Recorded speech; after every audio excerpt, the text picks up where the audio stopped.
ಪ್ರೇಕ್ಷಕ ದೇವತೆಗಳೆಲ್ಲರಿಗೂ ನಮಸ್ಕಾರ. ಜೀವನವು ಎಂದಿಗೂ ಒಂದೇ ರೀತಿ ಇರುವುದಿಲ್ಲ. ಕಷ್ಟಗಳು, ಸುಖಗಳು ರಾತ್ರಿ ಮತ್ತು ಹಗಲಿನಂತೆ. ಕತ್ತಲು ಎಷ್ಟು ದಟ್ಟವಾಗಿದೆಯೋ ಬೆಳಕು ಅಷ್ಟೇ ಪ್ರಕಾಶಮಾನವಾಗಿ ಬರುತ್ತದೆ. ಅದೇ ರೀತಿ ನಮ್ಮ ಜೀವನದಲ್ಲಿ ಕಷ್ಟಗಳು ಎಷ್ಟಿದೆಯೋ ಮುಂಬರುವ ದಿನಗಳಲ್ಲಿ ಅಷ್ಟೇ ದೊಡ್ಡ ಅದೃಷ್ಟ ನಮ್ಮನ್ನು ಕಾಯುತ್ತಿದೆ ಎಂದು ಅರ್ಥ. ಆದರೆ ಅನೇಕರಿಗೆ ಆ ಅದೃಷ್ಟ ಬರುವ ಮೊದಲು ಪ್ರಕೃತಿ ನಮಗೆ ಕಳುಹಿಸುವ ಸಂಕೇತಗಳು ತಿಳಿಯದೆ ಬಂದ ಅವಕಾಶವನ್ನು ಕಳೆದುಕೊಳ್ಳುತ್ತಾರೆ. ಇಂದು ನಾವು ಹೇಳಲಿರುವ ಈ ವಿಶೇಷ ಲೇಖನವು ಆ ದೇವರು ನಮ್ಮ ಮನೆಗೆ ಬರುವ ಮೊದಲು ಕಳುಹಿಸುವ 5 ಅದ್ಭುತ ಸಂಕೇತಗಳ ಬಗ್ಗೆ. ಈ ವಿಷಯಗಳು ಕೇವಲ ಮಾತುಗಳಲ್ಲ. ನಮ್ಮ ಪುರಾಣಗಳಲ್ಲಿ ಮಹರ್ಷಿಗಳು ಮತ್ತು ದೇವರು ಸ್ವತಃ ವಿವರಿಸಿದ ಪರಮ ಸತ್ಯಗಳು. ಯಾರು ಈ ಸಂಪೂರ್ಣ ಲೇಖನವನ್ನು ಶ್ರದ್ಧೆಯಿಂದ ಮತ್ತು ಮನಸ್ಸಿಟ್ಟು ಕೇಳುತ್ತಾರೋ ಅವರ ಜೀವನದಲ್ಲಿಯೂ ಲಕ್ಷ್ಮೀ ದೇವಿಯ ಕಟಾಕ್ಷ ಖಂಡಿತವಾಗಿಯೂ ಉಂಟಾಗುತ್ತದೆ. ಏಕೆಂದರೆ ಒಳ್ಳೆಯ ವಿಷಯಗಳನ್ನು ಕೇಳುವುದು ಕೂಡ ಒಂದು ಅದೃಷ್ಟವೇ. ನಮ್ಮ ಈ ಪ್ರಯತ್ನ ನಿಮಗೆ ಇಷ್ಟವಾದರೆ ನಿಮ್ಮ ಅಭಿಮಾನವನ್ನು ತಿಳಿಸಿ. ಇಂತಹ ಅನೇಕ ಧಾರ್ಮಿಕ ರಹಸ್ಯಗಳು, ಜೀವನ ಸತ್ಯಗಳನ್ನು ತಿಳಿದುಕೊಳ್ಳಲು, ನಮ್ಮ ಸನಾತನ ಧರ್ಮವನ್ನು 4 ಜನರಿಗೆ ಹಂಚಲು, ನಮ್ಮ ಆಧ್ಯಾತ್ಮಿಕ ಕುಟುಂಬಕ್ಕೆ ನಿಮ್ಮ ಬೆಂಬಲವನ್ನು ತಪ್ಪದೆ ನೀಡಿ. ಇನ್ನು ತಡಮಾಡದೆ ನಮ್ಮ ಜೀವನವನ್ನು ಬದಲಾಯಿಸುವ ಅದ್ಭುತ ವಿಷಯಗಳೊಳಗೆ ಹೋಗೋಣ. ದಯವಿಟ್ಟು ಎಲ್ಲಿಯೂ ಬಿಡದೆ ಸಂಪೂರ್ಣವಾಗಿ ಕೇಳಿ. ಆಗ ಮಾತ್ರ ನಿಮಗೆ ಸಂಪೂರ್ಣ ಫಲಿತಾಂಶ ಸಿಗುತ್ತದೆ. ಪೂರ್ವಕಾಲದಲ್ಲಿ ನೈಮಿಷಾರಣ್ಯ ಎಂಬ ಪವಿತ್ರ ಅರಣ್ಯದಲ್ಲಿ ಸೋನೂಕ ಮೊದಲಾದ ಮಹರ್ಷಿಗಳೆಲ್ಲರೂ ಒಂದೆಡೆ ಸೇರಿ ಲೋಕ ಕಲ್ಯಾಣಕ್ಕಾಗಿ ಯಜ್ಞ ಮಾಡುತ್ತಿದ್ದರು. ಆ ಸಮಯದಲ್ಲಿ ಅಲ್ಲಿಗೆ ಬಂದ ಸೂತ ಮಹರ್ಷಿಯನ್ನು ನೋಡಿ ಉಳಿದ ಋಷಿಗಳೆಲ್ಲರೂ ನಮಸ್ಕರಿಸಿ ಒಂದು ಆಸಕ್ತಿದಾಯಕ ಪ್ರಶ್ನೆ ಕೇಳಿದರು.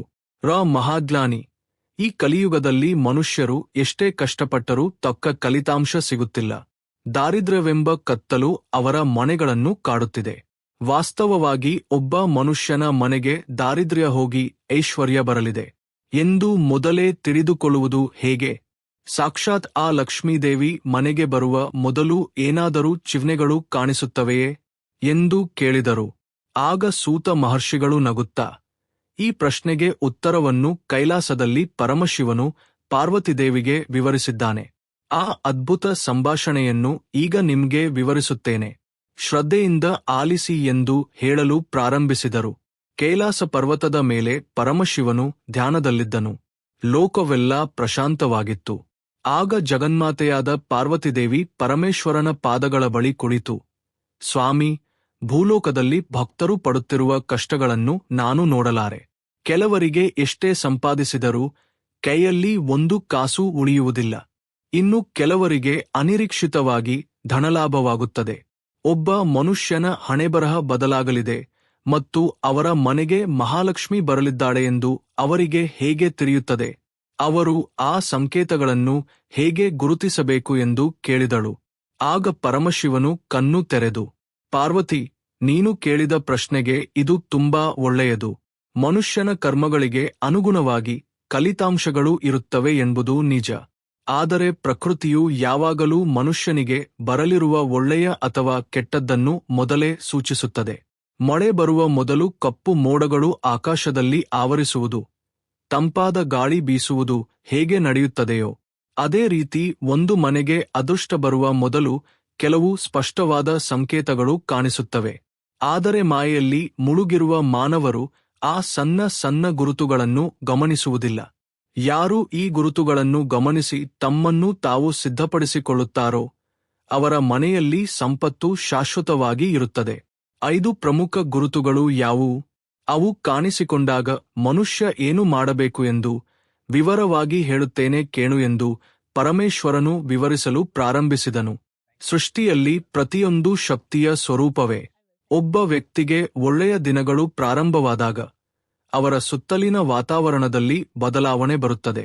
ಮೊದಲ ಚಿಹ್ನೆ ನಿದ್ರೆ ಮತ್ತು ಎಚ್ಚರ. ಸಾಮಾನ್ಯವಾಗಿ ಜನರು ಅಲಾರಾಂ ಇಟ್ಟುಕೊಂಡು ಅಥವಾ ಯಾರಾದರೂ ಎಬ್ಬಿಸಿದರೆ ಮಾತ್ರ ನಿದ್ರೆಯಿಂದ ಏಳುತ್ತಾರೆ. ಆದರೆ ಲಕ್ಷ್ಮೀ ದೇವಿಯ ಅನುಗ್ರಹ ಯಾರಿಗೆ ಸಿಗಲಿದೆಯೋ ಅವರಿಗೆ ಬ್ರಹ್ಮ ಮುಹೂರ್ತದಲ್ಲಿ, ಅಂದರೆ ಸೂರ್ಯೋದಯಕ್ಕೆ ಮುಂಚೆಯೇ ಎಚ್ಚರವಾಗುತ್ತದೆ. ಅದು ಕೂಡ ಯಾರೋ ಎಬ್ಬಿಸಿದಂತೆ ಅಲ್ಲದೆ ಮನಸ್ಸು ತುಂಬಾ ಉಲ್ಲಾಸದಿಂದ ಶಾಂತವಾಗಿ ಇರುತ್ತದೆ. ನೀಡುತ್ತಾರೆ. ಬೆಳಗಿನ ಜಾವ 3 ಗಂಟೆಯಿಂದ 5 ಗಂಟೆಯ ನಡುವೆ ಅಕಸ್ಮಾತ್ತಾಗಿ ಎಚ್ಚರ ಬಂದು ಮನಸ್ಸು ದೇವಚಿಂತನೆಯ ಕಡೆಗೆ ತಿರುಗಿದರೆ ಅದು ಸಾಮಾನ್ಯ ವಿಷಯವಲ್ಲ. ಆ ಸಮಯದಲ್ಲಿ ದೇವತೆಗಳ ಸಂಚಾರ ಭೂಮಿಯ ಮೇಲೆ ಹೆಚ್ಚಾಗಿರುತ್ತದೆ. ನಿನ್ನ ಅಂತರಾತ್ಮ ಆ ದೈವಿಕ ಶಕ್ತಿಯನ್ನು ಗ್ರಹಿಸಿ ನಿನ್ನನ್ನು ನಿದ್ರೆಯಿಂದ ಎಬ್ಬಿಸುತ್ತದೆ. ಯಾರಿಗೆ ಸತತವಾಗಿ ಕೆಲವು ದಿನಗಳ ಕಾಲ ಹೀಗೆ ಬ್ರಹ್ಮ ಮುಹೂರ್ತದಲ್ಲಿ ಎಚ್ಚರವಾಗುವವರು ಶೀಘ್ರದಲ್ಲೇ ಯಾವುದೋ ಶುಭ ಸುದ್ದಿಯನ್ನು ಕೇಳಲಿದ್ದಾರೆ ಎಂದು ಅರ್ಥ. ಅವರ ಜೀವನದಲ್ಲಿರುವ ಕತ್ತಲೆ ಹೋಗಿ ಬೆಳಕು ಬರಲಿದೆ ಎಂಬುದಕ್ಕೆ ಇದೇ ಮೊದಲ ಸಂಕೇತ. ಈ ಸಮಯದಲ್ಲಿ ಎದ್ದ ತಕ್ಷಣ ಮತ್ತೆ ಹೊದಿಕೆ ಹೊದ್ದು ಮಲಗಬಾರದು. ಆ ಸಮಯದಲ್ಲಿ ಎದ್ದು ಕೈಗಳನ್ನು ನೋಡಿಕೊಂಡು ಇಷ್ಟದ ದೇವರನ್ನು ಸ್ಮರಿಸಿದರೆ ಆ ದಿನವಿಡೀ ಅದ್ಭುತವಾಗಿರುತ್ತದೆ. ಆ ಸಮಯದಲ್ಲಿ ಮನಸ್ಸಿನಲ್ಲಿ ಯಾವುದೇ ಸಂಕಲ್ಪ ಮಾಡಿದರೂ ಅದು ಬೇಗನೆ ಈಡೇರುತ್ತದೆ. ಪರಮೇಶ್ವರನು ಹೀಗೆ ಮುಂದುವರಿಸಿದನು. ಪಾರ್ವತಿ ಕೇವಲ ನಿದ್ರೆಯಿಂದ ಏಳುವುದು ಮಾತ್ರವಲ್ಲ, ಕನಸಿನಲ್ಲಿ ಕಾಣುವ ದೃಶ್ಯಗಳು ಸಹ ಬರಲಿರುವ ಅದೃಷ್ಟವನ್ನು ಸೂಚಿಸುತ್ತವೆ. ಮನುಷ್ಯ ನಿದ್ರೆಯಲ್ಲಿರುವಾಗ ಅವನ ಸೂಕ್ಷ್ಮ ಶರೀರವು ಈ ವಿಶ್ವದೊಂದಿಗೆ ಸಂಪರ್ಕದಲ್ಲಿರುತ್ತದೆ. ಅದಕ್ಕಾಗಿಯೇ ಭವಿಷ್ಯದ ಬಗ್ಗೆ ಕನಸುಗಳ ರೂಪದಲ್ಲಿ ಸಂಕೇತಗಳು ಸಿಗುತ್ತವೆ. ಒಬ್ಬ ವ್ಯಕ್ತಿಗೆ ಕನಸಿನಲ್ಲಿ ಪದೇ ಪದೇ ನೀರು ಕಂಡರೆ ಅದು ಧನಪ್ರಾಪ್ತಿಗೆ ಸಂಕೇತ. ಹರಿಯುವ ನದಿ ಅಥವಾ ತುಂಬಿದ ಕೆರೆ ಅಥವಾ ಮಳೆ ಸುರಿಯುತ್ತಿರುವಂತೆ ಕನಸಿನಲ್ಲಿ ಕಂಡರೆ ಲಕ್ಷ್ಮೀ ದೇವಿ ಮನೆಯ ಕಡೆಗೆ ಹೆಜ್ಜೆ ಹಾಕುತ್ತಿದ್ದಾಳೆ ಎಂದು ಅರ್ಥಮಾಡಿಕೊಳ್ಳಬೇಕು. ನೀರು ಸಂಪಾದನೆಗೆ ಮತ್ತು ಹರಿವಿಗೆ ಪ್ರತೀಕ. ಅದೇ ರೀತಿ ಕನಸಿನಲ್ಲಿ ಕಮಲದ ಹೂವುಗಳು, ಆನೆಗಳು, ಸಂಘ ಅಥವಾ ಹಸು ಕಂಡರೆ ಅದು ಸಾಕ್ಷಾತ್ ವೈಕುಂಠದಿಂದ ಬಂದ ಕರೆಯೆಂದು ಭಾವಿಸಬೇಕು. ಮುಖ್ಯವಾಗಿ ಬಿಳಿ ಹಾವು ಕನಸಿನಲ್ಲಿ ಕಂಡರೆ ಭಯಪಡಬಾರದು. ಅದು ಅದ್ಭುತವಾದ ರಾಜ್ಯಾಂಗಕ್ಕೆ ಗುರುತು. ಇಂತಹ ಕನಸುಗಳು ಬಂದಾಗ ಅವುಗಳನ್ನು ಯಾರಿಗೂ ಹೇಳಬಾರದು. ರಹಸ್ಯವಾಗಿಟ್ಟಾಗ ಮಾತ್ರ ಅವುಗಳ ಶಕ್ತಿ ಹೆಚ್ಚುತ್ತದೆ. ಇವು ಕೇವಲ ಮನುಷ್ಯನಿಗೆ ಕಾಣುವ ಗುರುತುಗಳು ಮಾತ್ರ. ಆದರೆ ಮನೆಯ ವಾತಾವರಣದಲ್ಲಿಯೂ ಕೆಲವು ಬದಲಾವಣೆಗಳು ಬರುತ್ತವೆ. ಅವು ಯಾವುವು ಗೊತ್ತಾ ಎಂದು ಶಿವನು ಕೇಳಿದನು. ಪಾರ್ವತಿದೇವಿ ಆಸಕ್ತಿಯಿಂದ, ಸ್ವಾಮಿ, ಮನೆಯ ವಾತಾವರಣದಲ್ಲಿ ಬರುವ ಬದಲಾವಣೆಗಳ ಬಗ್ಗೆ ಹೇಳಿ. ಅವು ಹೇಗಿರುತ್ತವೆ ಎಂದು ಕೇಳಿದಳು. ಆಗ ಶಿವನು, ಒಂದು ಮನೆಗೆ ಲಕ್ಷ್ಮೀದೇವಿ ಬರುವ ಮೊದಲು ಆ ಮನೆಯಲ್ಲಿ ಅಕಸ್ಮಾತ್ತಾಗಿ ಪ್ರಶಾಂತತೆ ನೆಲೆಸುತ್ತದೆ. ಅಲ್ಲಿಯವರೆಗೆ ಮನೆಯಲ್ಲಿ ಸಣ್ಣ ಸಣ್ಣ ವಿಷಯಗಳಿಗೂ ಜಗಳವಾಡುತ್ತಿದ್ದ ಗಂಡ ಹೆಂಡತಿ ಅಥವಾ ಕುಟುಂಬ ಸದಸ್ಯರ ನಡುವೆ ಏಕೆಂದು ತಿಳಿಯದ ಅನುರಾಗ ಕೇಳುತ್ತದೆ. ಜಗಳಗಳು ಕಡಿಮೆಯಾಗುತ್ತವೆ. ಒಬ್ಬರ ಮೇಲೆ ಒಬ್ಬರಿಗೆ ಪ್ರೀತಿ ಉಂಟಾಗುತ್ತದೆ. ಮನೆಗೆ ಹೋದ ತಕ್ಷಣ ಮನಸ್ಸಿಗೆ ಏನೋ ತಿಳಿಯದ ಆಹ್ಲಾದಕರ ಭಾವನೆ ಮೂಡುತ್ತದೆ. ಹೊರಗೆ ಎಷ್ಟೇ ಒತ್ತಡವಿದ್ದರೂ ಮನೆಯ ಹೊಸ್ತಿಲನ್ನು ದಾಟಿದ ತಕ್ಷಣ ಅದೆಲ್ಲವನ್ನೂ ಮರೆತು ಪ್ರಶಾಂತವಾಗಿ ಅನಿಸಿದರೆ ಆ ಮನೆಯಲ್ಲಿ ದೇವತಾ ಶಕ್ತಿಗಳು ಸಂಚರಿಸುತ್ತಿವೆ ಎಂದು ಅರ್ಥ. ಕಲಹಗಳಿಲ್ಲದ ಸ್ಥಳದಲ್ಲಿ, ಕಲ್ಮಶವಿಲ್ಲದ ಸ್ಥಳದಲ್ಲಿ ಲಕ್ಷ್ಮೀ ನೆಲೆಸುತ್ತಾಳೆ. ಕುಟುಂಬದ ಸದಸ್ಯರೆಲ್ಲರೂ ಒಟ್ಟಾಗಿ ಊಟ ಮಾಡಬೇಕೆಂದು ಅನಿಸಿದಾಗ, ಒಬ್ಬರಿಗೊಬ್ಬರು ಸಹಾಯ ಮಾಡಬೇಕೆಂದು ಅನಿಸಿದಾಗ ಆ ಮನೆ ದೇವಾಲಯಕ್ಕೆ ಸಮಾನವಾಗುತ್ತದೆ. ಅಂತಹ ಮನೆಯನ್ನು ಹುಡುಕಿಕೊಂಡು ಸಂಪತ್ತು ತಾನಾಗಿಯೇ ಬರುತ್ತದೆ. ಇದು ಬಹಳ ಮುಖ್ಯವಾದ ಗುರುತು. ಏಕೆಂದರೆ ಲಕ್ಷ್ಮೀದೇವಿಗೆ ಇನ್ನೊಂದು ಹೆಸರು ಶಾಂತಿ. ಶಾಂತಿ ಎಲ್ಲಿದೆಯೋ ಅಲ್ಲಿ ಲಕ್ಷ್ಮಿ ಇರುತ್ತಾಳೆ. ಇನ್ನೊಂದು ಆಶ್ಚರ್ಯಕರ ವಿಷಯವೇನೆಂದರೆ ಪ್ರಾಣಿಗಳಿಗೆ ಮತ್ತು ಪಕ್ಷಿಗಳಿಗೆ ಭವಿಷ್ಯವನ್ನು ಊಹಿಸುವ ಶಕ್ತಿ ಮನುಷ್ಯರಿಗಿಂತ ಹೆಚ್ಚಾಗಿರುತ್ತದೆ. ನಿಮ್ಮ ಮನೆಗೆ ಅದೃಷ್ಟ ಬರಲಿದೆ ಎಂದರೆ ನಿಮ್ಮ ಮನೆಯ ಸುತ್ತಮುತ್ತಲಿನ ಮೂಕ ಪ್ರಾಣಿಗಳ ವರ್ತನೆಯಲ್ಲಿ ಬದಲಾವಣೆ ಬರುತ್ತದೆ. ಬೆಳಿಗ್ಗೆ ನಿಮ್ಮ ಮನೆಯ ಬಾಗಿಲಿಗೆ ಗುಬ್ಬಚ್ಚಿಗಳು ಬಂದು ಚಿಲಿಪಿಲಿ ಎಂದು ಶಬ್ದ ಮಾಡಿದರೆ ಅದು ಶುಭ ಶಕುನ. ಗುಬ್ಬಚ್ಚಿಗಳ ಶಬ್ದವು ಮನೆಯಲ್ಲಿರುವ ನಕಾರಾತ್ಮಕ ಶಕ್ತಿಯನ್ನು ದೂರ ಮಾಡುತ್ತದೆ. ಅದೇ ರೀತಿ ಬಣ್ಣ ಬಣ್ಣದ ಚಿಟ್ಟೆಗಳು ನಿಮ್ಮ ಮನೆಗೆ ಅನಿರೀಕ್ಷಿತವಾಗಿ ಪ್ರವೇಶಿಸಿದರೆ ಅವು ತಮ್ಮೊಂದಿಗೆ ಶುಭ ಸುದ್ದಿಯನ್ನು ತರುತ್ತಿವೆ ಎಂದು ಅರ್ಥ. ಮುಖ್ಯವಾಗಿ ಕಪ್ಪು ಇರುವೆಗಳು ಗುಂಪು ಗುಂಪಾಗಿ ಅಕ್ಕಿ ಡಬ್ಬದ ಬಳಿ ಅಥವಾ ಗೋಡೆಗಳ ಮೇಲೆ ಕಾಣಿಸಿಕೊಂಡರೆ ಅವುಗಳನ್ನು ಕೊಲ್ಲಬಾರದು. ಇರುವೆಗಳಿಗೆ ಆಹಾರ ಸಿಗುತ್ತಿದೆ ಅಂದರೆ ಆ ಮನೆಯಲ್ಲಿ ಧಾನ್ಯಕ್ಕೆ ಕೊರತೆ ಇರುವುದಿಲ್ಲ ಎಂದು ಪ್ರಕೃತಿ ಹೇಳಿದಂತೆ.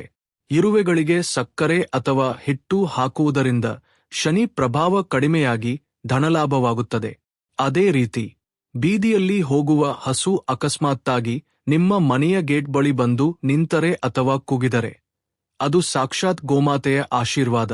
ಯಾವ ಹಸುವಿನಲ್ಲಿ ಸಕಲ ದೇವತೆಗಳು ಇರುತ್ತಾರೆ. ಹಸು ನಿಮ್ಮ ಮನೆಯ ಕಡೆ ನೋಡಿದೆ ಎಂದರೆ ಆ ದೇವತೆಗಳೆಲ್ಲರೂ ನಿಮ್ಮ ಮನೆಯನ್ನು ಆಶೀರ್ವದಿಸುತ್ತಿದ್ದಾರೆ ಎಂದು ಅರ್ಥ. ತಕ್ಷಣವೇ ಆ ಗೋಮಾತೆಗೆ ಬಾಳೆಹಣ್ಣು ಅಥವಾ ಸ್ವಲ್ಪ ಗಟ್ಟಿಯಾಗಿ ತಿನ್ನಿಸಿದರೆ ಮುಟ್ಟಿದ್ದೆಲ್ಲ ಚಿನ್ನವಾಗುತ್ತದೆ. ಪಾರ್ವತಿ, ಇವುಗಳಲ್ಲದೆ ನಮ್ಮ ದೇಹದಲ್ಲಿಯೂ ಕೆಲವು ಬದಲಾವಣೆಗಳು ಕಾಣಿಸುತ್ತವೆ. ಮುಖ್ಯವಾಗಿ ಬಲಗೆ ದೇಹ ನಡುಗಿದರೆ ಪುರುಷರಿಗೆ, ಎಡಗೆ ದೇಹ ನಡುಗಿದರೆ ಸ್ತ್ರೀಯರಿಗೆ ಶುಭವಾಗುತ್ತದೆ ಎಂದು ಶಾಸ್ತ್ರ ಹೇಳುತ್ತದೆ. ಅಕಸ್ಮಾತ್ತಾಗಿ ಅಂಗೈಯಲ್ಲಿ ತುರಿಕೆ ಬಂದರೆ ಶೀಘ್ರದಲ್ಲೇ ಕೈಗೆ ಹಣ ಸಿಗಲಿದೆ ಎಂಬ ನಂಬಿಕೆ ಇದೆ. ಇವೆಲ್ಲವೂ ನಮ್ಮ ನಾಡಿಗಳಲ್ಲಿ ಹರಿಯುವ ಶಕ್ತಿಯಲ್ಲಿ ಬರುವ ಬದಲಾವಣೆಗಳಿಂದ ಆಗುತ್ತವೆ. ಆದರೆ ಎಲ್ಲಕ್ಕಿಂತ ಮುಖ್ಯವಾದದ್ದು ಮನುಷ್ಯನ ಆಲೋಚನಾ ವಿಧಾನದಲ್ಲಿ ಬರುವ ಬದಲಾವಣೆ. ಯಾರು ಅಲ್ಲಿಯವರೆಗೆ ನಕಾರಾತ್ಮಕ ಆಲೋಚನೆಗಳಿಂದ ನಿರಾಶೆಯಿಂದ ಇರುತ್ತಾರೆ ಅವರಿಗೆ ತಿಳಿಯದೆಯೇ ಅವರಲ್ಲಿ ಒಂದು ಹೊಸ ಉತ್ಸಾಹ ಪ್ರಾರಂಭವಾಗುತ್ತದೆ. ನಾನು ಏನನ್ನಾದರೂ ಸಾಧಿಸಬಲ್ಲೆ ಎಂಬ ನಂಬಿಕೆ ಮೂಡುತ್ತದೆ. ಮನಸ್ಸಿನಲ್ಲಿ ಅನಾವಶ್ಯಕ ಭಯಗಳು ದೂರವಾಗುತ್ತವೆ. ಮುಖದಲ್ಲಿ ಒಂದು ತಿಳಿಯದ ಕಡೆ ತೇಜಸ್ಸು ಬರುತ್ತದೆ. ಎದುರಿನವರು ನಮ್ಮನ್ನು ನೋಡಿ ಇತ್ತೀಚೆಗೆ ನೀವು ತುಂಬಾ ಸಂತೋಷವಾಗಿ ಕಾಣುತ್ತಿದ್ದೀರಿ ಎಂದು ಹೇಳುತ್ತಾರೆ. ನಿಜವಾಗಿ ನಿಮ್ಮ ಬಳಿ ಹಣ ಇನ್ನೂ ಬರದಿದ್ದರೂ ನಿಮ್ಮ ಆತ್ಮವಿಶ್ವಾಸ ಹೆಚ್ಚಾಗುತ್ತದೆ. ಏಕೆಂದರೆ ಯಶಸ್ಸು ಬರುವ ಮೊದಲು ಧೈರ್ಯ ಬರುತ್ತದೆ. ಆ ಧೈರ್ಯವೇ ಲಕ್ಷ್ಮೀದೇವಿಗೆ ಸಹೋದರಿಯಂತೆ. ಇಲ್ಲಿಯವರೆಗೆ ಪರಮಶಿವನು ಹೇಳಿದ ವಿಷಯಗಳನ್ನು ಕೇಳಿದ ಪಾರ್ವತಿದೇವಿ ತುಂಬಾ ಸಂತೋಷಪಟ್ಟಳು. ಆದರೆ ಅವಳಿಗೆ ಮತ್ತೊಂದು ಸಂದೇಹ ಬಂತು. ಸ್ವಾಮಿ, ಇವೆಲ್ಲ ಸಾಮಾನ್ಯ ಗುರುತುಗಳಲ್ಲವೇ? ಖಂಡಿತವಾಗಿ ಮನೆಯಲ್ಲಿ, ಅಂದರೆ ನಮ್ಮ ಕಣ್ಣ ಮುಂದೆ ಕಾಣುವ ವಸ್ತುಗಳ ಮೂಲಕವೂ ಏನಾದರೂ ಸಂಕೇತಗಳು ತಿರಿಯುತ್ತವೆಯೇ ಎಂದು ಕೇಳಿದಳು. ಆಗ ಶಿವನು, ಖಂಡಿತ ಪಾರ್ವತಿ. ನಮ್ಮ ಮನೆಯಲ್ಲಿರುವ ಕನ್ನಡಿ, ಪೊರಕೆ ಮತ್ತು ಹೊಸ್ತಿಲು, ಈ ಮೂರು ವಸ್ತುಗಳು ಅದೃಷ್ಟವನ್ನು ಅಥವಾ ದುರದೃಷ್ಟವನ್ನು ಮೊದಲೇ ಗುರುತಿಸಬಲ್ಲವು. ಇವು ನಿರ್ಜೀವ ವಸ್ತುಗಳಾಗಿದ್ದರೂ ಇವು ಶಕ್ತಿಯನ್ನು ಹೀರಿಕೊಳ್ಳುವ ಗುಣವನ್ನು ಹೊಂದಿವೆ. ಉದಾಹರಣೆಗೆ, ನೀವು ಬೆಳಿಗ್ಗೆ ಎದ್ದ ತಕ್ಷಣ ಕನ್ನಡಿಯಲ್ಲಿ ನಿಮ್ಮ ಮುಖವನ್ನು ನೋಡಿದಾಗ ನಿಮ್ಮ ಮುಖವು ತುಂಬಾ ಕಾಂತಿಯುತವಾಗಿ ಮತ್ತು ಶಾಂತವಾಗಿ ಕಾಣಿಸಿದರೆ ಆ ದಿನ ನಿಮ್ಗೆ ತುಂಬಾ ಒಳ್ಳೆಯದಾಗುತ್ತದೆ. ಹಾಗಲ್ಲದೆ ಮುಖವು ವಿಕಾರವಾಗಿ ಕಪ್ಪಾಗಿ ಕಾಣಿಸಿದರೆ ಯಾವುದೋ ಸಮಸ್ಯೆ ಬರಲಿದೆ ಎಂದು ಅರ್ಥ. ಕನ್ನಡಿ ನಮ್ಮ ಪ್ರತಿಬಿಂಬವನ್ನು ಮಾತ್ರವಲ್ಲದೆ ನಮ್ಮ ಓರಾವನ್ನು, ಅಂದರೆ ನಮ್ಮ ಸುತ್ತಲಿನ ಶಕ್ತಿ ವಲಯವನ್ನು ಸಹ ತೋರಿಸುತ್ತದೆ. ಅದೇ ರೀತಿ ನೀವು ಹೊರಗೆ ಹೋಗುವಾಗ ಮನೆಯಲ್ಲಿ ಯಾರಾದರೂ ಪೊರಕೆಯಿಂದ ಮನೆಯನ್ನು ಗುಡಿಸುತ್ತಿರುವುದು ಕಂಡರೆ ಅದು ಒಳ್ಳೆಯ ಶಕುನ. ಲಕ್ಷ್ಮೀದೇವಿಗೆ ಪೊರಕೆ ಎಂದರೆ ತುಂಬಾ ಇಷ್ಟ, ಏಕೆಂದರೆ ಅದು ಅಶುದ್ಧತೆಯನ್ನು ನಿವಾರಿಸುತ್ತದೆ. ಆದರೆ ಪೊರಕೆಯನ್ನು ಎಲ್ಲೆಂದರಲ್ಲಿ ಎಸೆಯಬಾರದು, ನಿಲ್ಲಿಸಿ ಇಡಬಾರದು. ಅದನ್ನು ಯಾವಾಗಲೂ ಮರೆಮಾಚಿ ಇಡಬೇಕು. ಇನ್ನು ಮನೆಯ ಹೊಸ್ತಿಲಿನ ವಿಷಯಕ್ಕೆ ಬಂದರೆ ಅದರ ಬಗ್ಗೆ ಅನೇಕ ರಹಸ್ಯಗಳಿವೆ. ಹೊಸ್ತಿಲು ಕೇವಲ ಒಂದು ಕಲ್ಲು ಅಥವಾ ಮರವಲ್ಲ, ಅದು ಮನೆಗೆ ರಕ್ಷಣಾ ಕವಚ. ಕುಲದೇವತೆ ಹೊಸ್ತಿಲಿನ ಮೇಲೆ ನೆಲೆಸಿರುತ್ತಾಳೆ. ಆದ್ದರಿಂದ ಹೊಸ್ತಿಲನ್ನು ಯಾವಾಗಲೂ ಸ್ವಚ್ಛವಾಗಿ ಅರಿಶಿನ, ಕುಂಕುಮಗಳಿಂದ ಅಲಂಕರಿಸಿ ಇಡಬೇಕು. ನಿಮ್ಮ ಮನೆಯ ಹೊಸ್ತಿಲ ಬಳಿ ಕೆಲವು ವಿಶೇಷ ವಸ್ತುಗಳು ಕಾಣಿಸಿದಾಗ ಆಗ ಸಾಕ್ಷಾತ್ ಶ್ರೀ ಮಹಾಲಕ್ಷ್ಮಿ ನಿಮ್ಮ ಮನೆಗೆ ಪ್ರವೇಶಿಸಲು ಸಿದ್ಧಳಾಗಿದ್ದಾಳೆ ಎಂದು ಅರ್ಥಮಾಡಿಕೊಳ್ಳಬೇಕು. ಆ ವಸ್ತುಗಳು ಯಾವುವು ಎಂದು ಪರಮೇಶ್ವರನು ಹೇಳಲು ಪ್ರಾರಂಭಿಸಿದಾಗ ಪಾರ್ವತಿದೇವಿ ಬಹಳ ಆತುರದಿಂದ ಕೇಳುತ್ತಿದ್ದಳು. ಆದರೆ ಹೊಸ್ತಿಲ ಬಳಿ ಕಾಣಿಸುವ ಆ ವಸ್ತುಗಳ ಬಗ್ಗೆ ಹೇಳುವ ಮೊದಲು ಇನ್ನೊಂದು ಮುಖ್ಯವಾದ ವಿಷಯವನ್ನು ಹೇಳಬೇಕು. ಕೆಲವೊಮ್ಮೆ ಅದೃಷ್ಟ ಬರುವ ಮೊದಲು ನಮಗೆ ಕೆಲವು ಪರೀಕ್ಷೆಗಳು ಸಹ ಎದುರಾಗುತ್ತವೆ. ದೇವರು ನಮಗೆ ದೊಡ್ಡ ನಿಧಿಯನ್ನು ಕೊಡುವ ಮೊದಲು ಆ ನಿಧಿಯನ್ನು ಕಾಪಾಡಿಕೊಳ್ಳುವ ಶಕ್ತಿ ನಮಗಿದೆಯೇ ಅಥವಾ ಇಲ್ಲವೇ ಎಂದು ಪರೀಕ್ಷಿಸುತ್ತಾನೆ. ಆ ಸಮಯದಲ್ಲಿ ಸಣ್ಣ ಪುಟ್ಟ ಅಡೆತಡೆಗಳು ಬರಬಹುದು. ಮಾಡುತ್ತಿರುವ ಕೆಲಸದಲ್ಲಿ ವಿಳಂಬವಾಗಬಹುದು. ಅದಕ್ಕಾಗಿ ನಿರಾಶೆಗೊಳ್ಳಬಾರದು. ಅದು ಕೇವಲ ಒಂದು ಪರೀಕ್ಷೆ ಮಾತ್ರ. ಆ ಸಮಯದಲ್ಲಿ ತಾಳ್ಮೆಯಿಂದಿದ್ದರೆ ನಂತರ ಬರುವ ಫಲಿತಾಂಶವು ಊಹಿಸಲಾಗದಷ್ಟು ಉತ್ತಮವಾಗಿರುತ್ತದೆ. ಈಗ ನಿನಗೆ 5 ಪ್ರಮುಖ ಮತ್ತು ಅತ್ಯಂತ ಶಕ್ತಿಶಾಲಿ ಸಂಕೇತಗಳನ್ನು ವಿವರಿಸುತ್ತೇನೆ. ಇವು ಯಾರ ಅನುಭವಕ್ಕೆ ಬರುತ್ತವೆಯೋ ಅವರು ಕೋಟ್ಯಾಧಿಪತಿಗಳಾಗುವುದು ಖಚಿತ. ಅದರಲ್ಲಿ ಮೊದಲನೆಯದು ಸುಗಂಧ. ಹೌದು, ನಿಮ್ಮ ಮನೆಯಲ್ಲಿ ಅಕಸ್ಮಾತ್ತಾಗಿ ಎಲ್ಲಿಂದಲೋ ಉತ್ತಮ ಸುಗಂಧ ಬರುತ್ತಿದೆಯೇ? ಅಗರಬತ್ತಿಗಳನ್ನು ಹಚ್ಚದಿದ್ದರೂ ಹೂವುಗಳಿಲ್ಲದಿದ್ದರೂ ಒಂದು ಪವಿತ್ರವಾದ ಸುಗಂಧ, ಅಂದರೆ ಶ್ರೀಗಂಧದ ವಾಸನೆ, ಮಲ್ಲಿಗೆ ಹೂವಿನ ವಾಸನೆ ಅಥವಾ ಕರ್ಪೂರದ ವಾಸನೆ ನಿಮಗೆ ಅನಿಸುತ್ತಿದೆಯೇ? ಇದು ಸಾಮಾನ್ಯ ವಿಷಯವಲ್ಲ. ದೇವತೆಗಳು ಸೂಕ್ಷ್ಮ ರೂಪದಲ್ಲಿ ಸಂಚರಿಸುವಾಗ ಅವರ ದೇಹದ ಸುಗಂಧವು ಆ ಪ್ರದೇಶದಲ್ಲೆಲ್ಲ ಹರಡುತ್ತದೆ. ನಿಮ್ಮ ಮನೆಯಲ್ಲಿ ಅಂತಹ ಸುಗಂಧ ಬಂದರೆ ನಿಮ್ಮ ಪಿತೃ ದೇವತೆಗಳು ಅಥವಾ ನಿಮ್ಮ ಇಷ್ಟದೈವ ನಿಮ್ಮ ಮನೆಗೆ ಬಂದಿದ್ದಾರೆ ಎಂದು ಅರ್ಥ. ಇದು ನಡೆದ ಕೆಲವು ದಿನಗಳಲ್ಲಿಯೇ ನಿಮ್ಮ ಮನೆಯಲ್ಲಿ ಯಾವುದಾದರೂ ಒಂದು ಶುಭ ಕಾರ್ಯ ನಡೆಯುತ್ತದೆ, ಅಥವಾ ಬಹಳ ದಿನಗಳಿಂದ ನಿಂತು ಹೋಗಿದ್ದ ಹಣ ಕೈಗೆ ಸಿಗುತ್ತದೆ. ಎರಡನೆಯದು ಚಿಕ್ಕ ಮಕ್ಕಳ ವರ್ತನೆ. ಚಿಕ್ಕ ಮಕ್ಕಳು ದೇವರ ಸಮಾನ. ಅವರಿಗೆ ಕಲ್ಮಶ ಗೊತ್ತಿಲ್ಲ. ನಿಮ್ಮ ಮನೆಗೆ ಯಾರಾದರೂ ಚಿಕ್ಕ ಮಕ್ಕಳು ಬಂದಾಗ ಅವರು ಮನೆಯಲ್ಲಿ ಸಂತೋಷದಿಂದ ಆಟವಾಡುತ್ತಾ ನಗುತ್ತಿದ್ದರೆ ಆ ಮನೆಯ ವಾಸ್ತು ದೋಷಗಳೆಲ್ಲ ನಿವಾರಣೆಯಾದಂತೆ.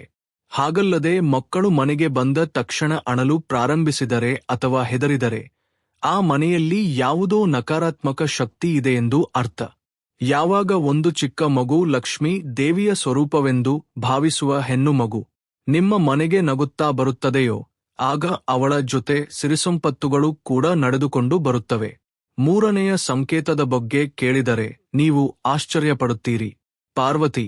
ಅದು ಏನೆಂದರೆ ನಾವು ತಿಳಿಯದೆ ಮಾಡುವ ದಾನಧರ್ಮಗಳು.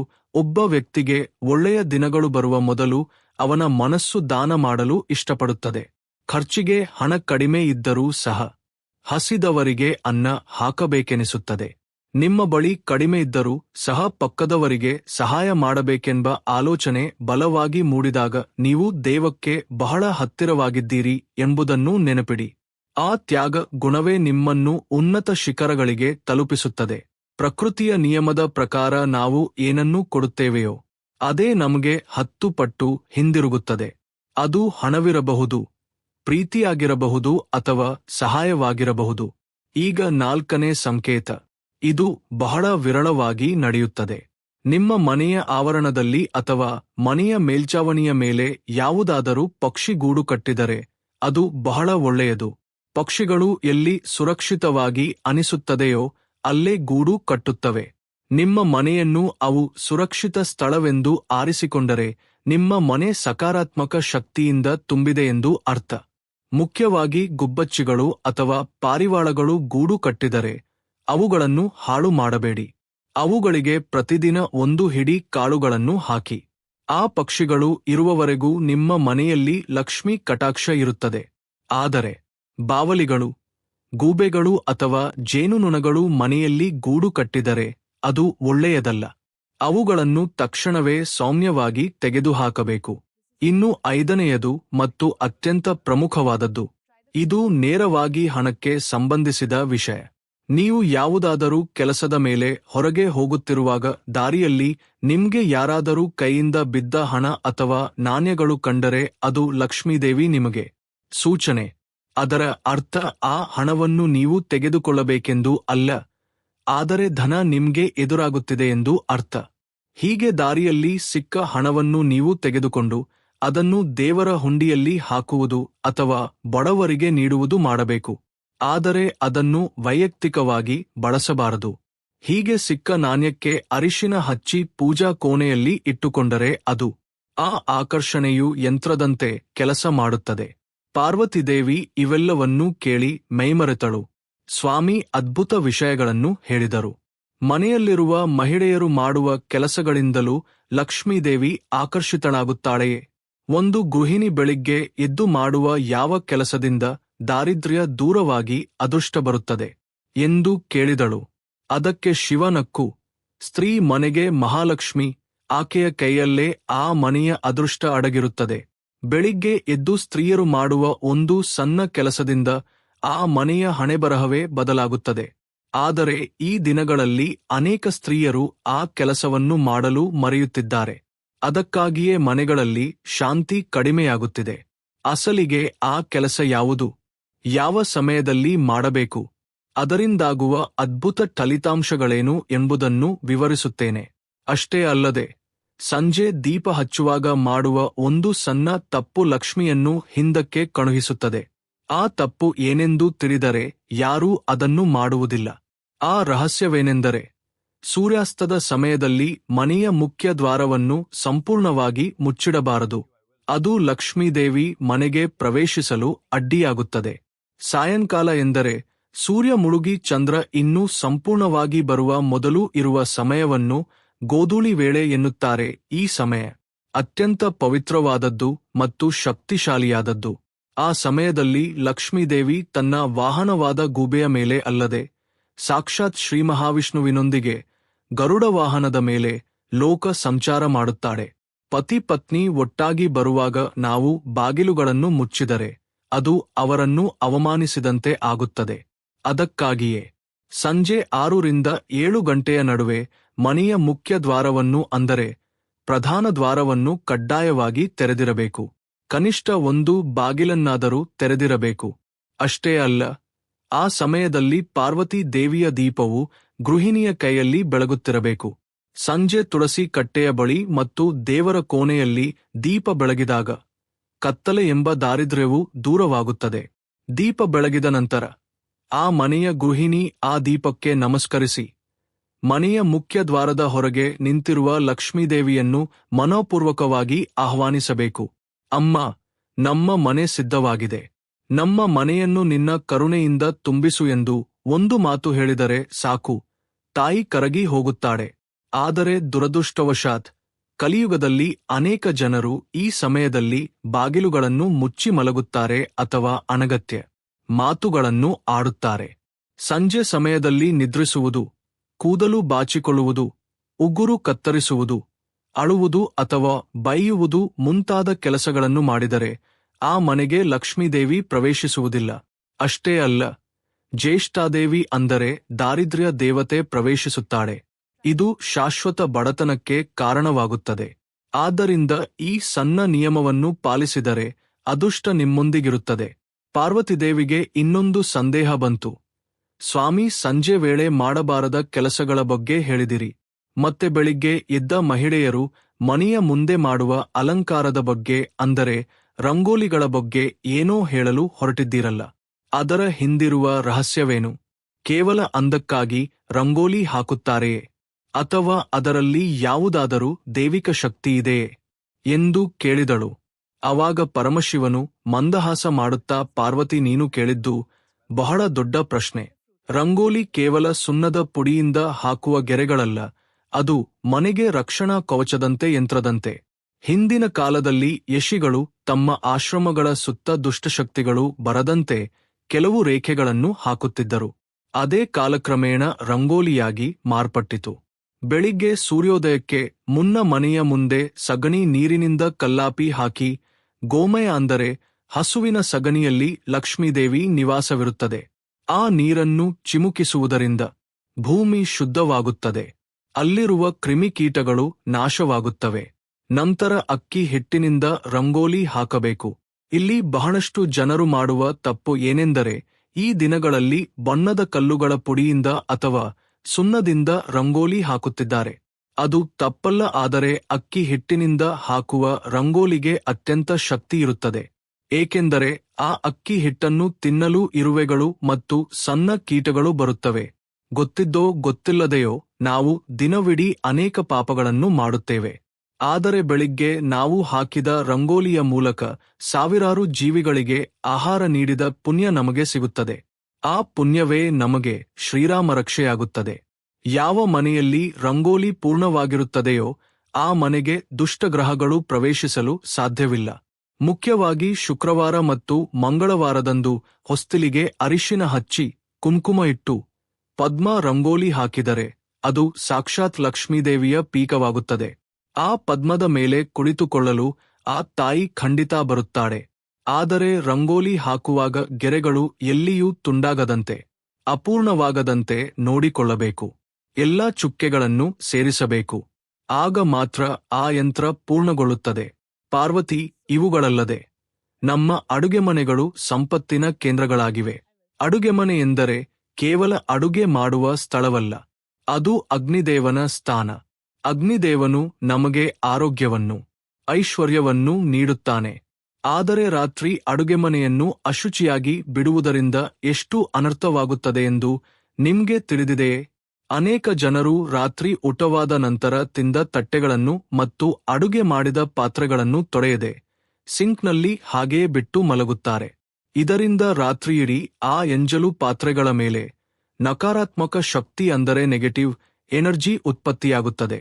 ರಾಹುವಿನ ಪ್ರಭಾವ ಹೆಚ್ಚಾಗುತ್ತದೆ. ರಾಹು ಅಶುಚಿತ್ವವನ್ನು ಇಷ್ಟಪಡುತ್ತಾನೆ. ಎಲ್ಲಿ ಎಂಜಲು ಪಾತ್ರೆಗಳು ಇರುತ್ತವೆಯೋ ಅಲ್ಲಿ ಜಗಳಗಳು, ಅನಾರೋಗ್ಯಗಳು ಬರುತ್ತವೆ.